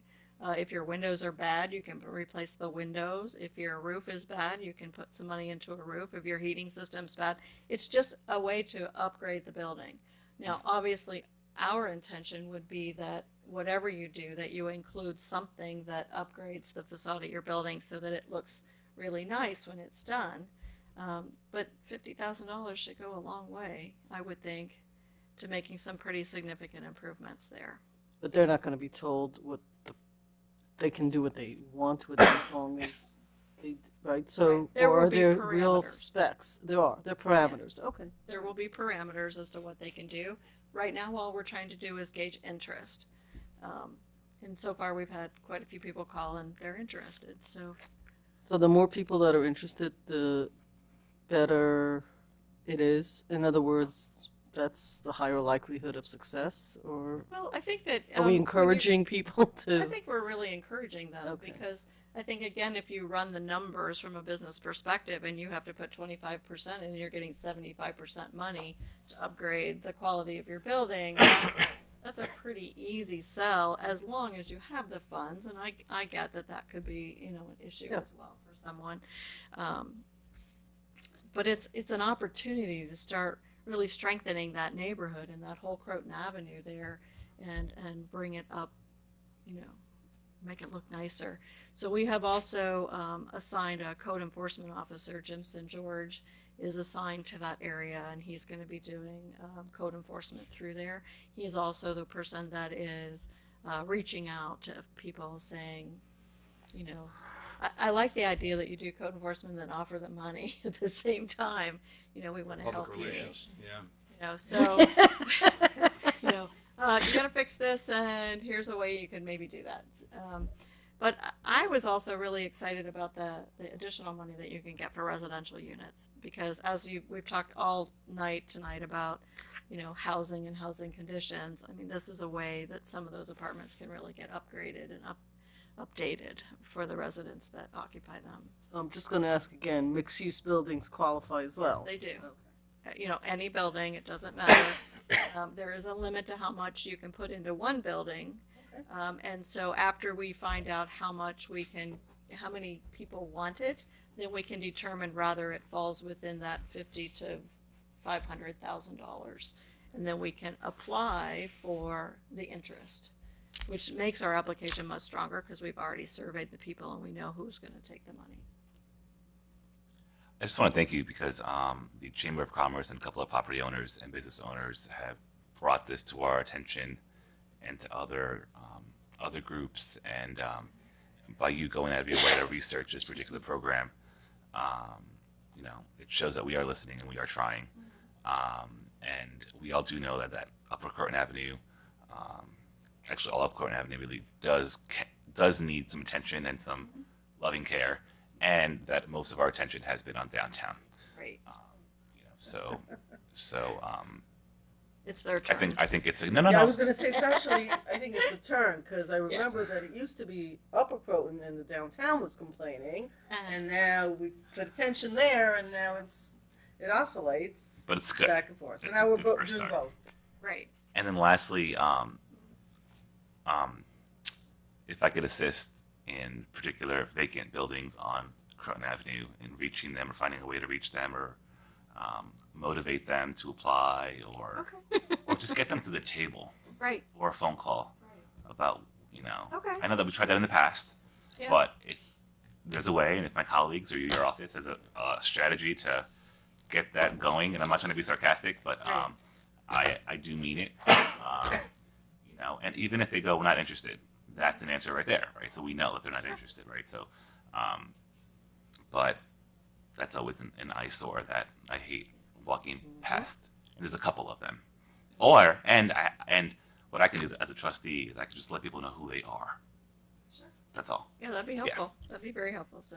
There's a couple questions I just want to clarify, and thank you. I think as you went through all of the CFA grant opportunities and identified several that you thought might work, this is one that really stands out. And what's exciting about it is it's funds directly to property owners, which most of them come to the municipality and we do things for the community, but it's nice and we can have initiatives where there are funds directly to property owners. And in this case, we're targeting in a positive way a neighborhood that could use some TLC, and I'm really pleased that this exists. I do want to clarify though, is it everything on Croton Avenue, or is it particular blocks? It's everything from the intersection of Route 9 to Pleasantville. Really? Oh, okay. To Roosevelt Square. Okay. Oh, that's more than I was thinking. That's great. So there is like a catchment area. Like there were certain requirements that the area it still falls within that. you know, A low mod the district. low mod district. Right, Was that so- what you were referring to, or No, I thought for some reason I thought it was limited to like 3 particular blocks, but it's actually everything from We're surveying that everything. we're surveying everything. But when the grant is provided, is it anybody who and does the property have to be on Croton Avenue, or if your block eventually Croton. gets to Croton Avenue? It would be on Croton. It has to be. It has to have a it has to be facing Croton Avenue. Right. So, that'd be interesting because there might be some that have like a Well, Bellevue address, but it's a quarter. But anyway, Debbie will figure that out. But I'm assuming it's an address. I mean, so Main Street means just one street, so we wanted to pick that one, because it is a significant commercial corridor, is. quite frankly, and could use a little love, and I think this would be a great way to do it, but it's, we didn't want to limit it too much until we saw what the survey results gave us. So we're surveying everything from Route 9 to Pleasantville Road, to the Roosevelt Square area. And then if we have somebody here, somebody here, somebody here, somebody Right. here, then we'll just apply for it. Do we have to apply for whole those thing. for the whole thing? Okay. Then my next question, or my last question, is just to clarify. Right now, there's some effort being made by your staff and by building department staff to do the outreach and to do the grant application, and that's one of the things that this has been grant season, and more than ever in Ossining, it's really happening. So that's some village investment in the program. But then after that, we will be essentially the grant managers, We will. and the matching comes from the private property owners, and the funds comes from the state, and then we don't have, our only role is grant management. Correct. After that, good. So it's not a high expense for village taxpayers. It's not an expense for us at all. Great. Just a And little bit of actually, it's staff a time real to benefit process to it. the property owner. Mhm. That's excellent. Okay. And this is a one-year gig, right? It's a one-time gig. This is not a Okay, so I haven't done New York State Main Street for a long time, but I think you have 2 years to implement it. And then you would apply, after you fulfill all of your obligations, you can reapply. So what my experience is in the past is that you have the leaders that'll say, sure, I'll do it, pick me. And then we get those in grant 1, and then the other people start thinking, oh, I could have done that, and I should have done Free that. money. And then we apply for a second round. Excellent. That sounds great. Okay. I think we're good. Motion to adjourn. moved? All in favor? Aye. Thank you very much. Look forward to seeing folks down at the waterfront for fireworks next Tuesday, July 3rd. Then we will be taking the week off. No village board meeting until we get back on July 11th. And it will be at a special location and a special time. 7 p.m., the Ossining Public Library, and the focus of the agenda will be, no, is that not right? Okay. The focus of the agenda will be environmental initiatives. We've invited folks from Green Ossining, from the EAC, and also staff will be updating us on some of the environmentally sustainable initiatives that are ongoing and proposed. Yes, sir. Tuesday, July 10th, we have the joint meeting. Oh, yes. Of the Board of Trustees, Planning Board, and Zoning Board. Will be beginning after the Zoning Board meeting, so about 8 o'clock, probably maybe a little bit earlier, in the art room at the rec center. Okay, and let me just to confirm that will be televised. I believe so, yes. Sue Donnelly, who's the chair, will be getting all those. Okay, because the ZBA meetings regularly, or anyways, just in an unusual location. Well, they're taped. They're not. They're taped. They're not live broadcast. That's fine. I just want people to be able to The view it answer at is some. yes, and so, and all 3 boards have acknowledged. I was at the planning board meeting yesterday, and they will be there as well, so we should have all members of all 3 boards. So the ZBA meeting is scheduled to begin at 7:30. It will also be held in The meeting is at 7, where? same place, art Same room. place. Okay. But it's a fairly light agenda, so we're looking to go right into that. So, but they're not going to like pause and wait until a particular time. It's just where the last thing on the agenda. And it's a relatively light agenda before us. Right, I mean, I've got the planning board around 8 o'clock, because I think we have a couple of things to discuss with the ZBA, but basically when the ZBA ends, everyone will be there and we'll be able to start. Okay. But I mean, It's already been noticed, it's all done, notices are. I just don't want us to miss it. If the ZBA goes like that and we No. start at 7:45, No, okay. you won't miss it, they'll be waiting. All right. Well, I also don't need to stay there later than necessary either, but yeah. Agenda scope of our joint part of the meeting. Is that just us Like, Local Law 3 and issues relating to affordable housing, correct. well, hold on. And so that's like a pretty that's a town hall. Well, it's really, well, Local Law 3, which relates to affordable housing, so that's really the discussion for the night. Okay, can we make that clear? That's what the agenda says that was put out for the planning board. So that's what the planning board was told last night. ZBA members have been told that, so they're familiar with that. And just to clarify for folks watching at home, if anybody's still watching at this hour, that when we were talking about Local Law 3, we asked for input from the land use boards. They had a bunch of questions, but we've now gotten written comments, and so this is an opportunity to discuss those. Will we also be discussing at that point comments that you received from Norma Drummond, the county commissioner? Yes. Okay. I don't know if the members of the board did not get Jeff Gasparo's comments, I'm happy to let her. We did. You We get did. it? It Okay, was so for planning board member. issues there, and also, obviously, yes, we'll discuss Norma Drummond's comments, correct. Is this also, not that we need to do more than necessary, but we've gotten a number of comments from the public in public hearings. But mostly, we've heard it during the meeting. If there are any themes and questions that we're hearing there, that might be an appropriate time for us to answer them or explore them as well. And if I have I should have before the meeting the transcripts of the public hearings. Okay. Actually, I apologize because I'm mixing my public hearings. I've had a lot going on. But to the extent that any communications that I've received with regard to Local Law 3 that has not been circulated to the board, I'll get out to everyone. Thanks. So we're expected to listen and try to answer to all the boards that evening, and also hear a review from county and input from groups. Just want to understand our role that night. Well, it's a work session, so all three boards will participate. There will be no public participation, although the public is invited to attend. But it will include discussions. So, Who's going to moderate this?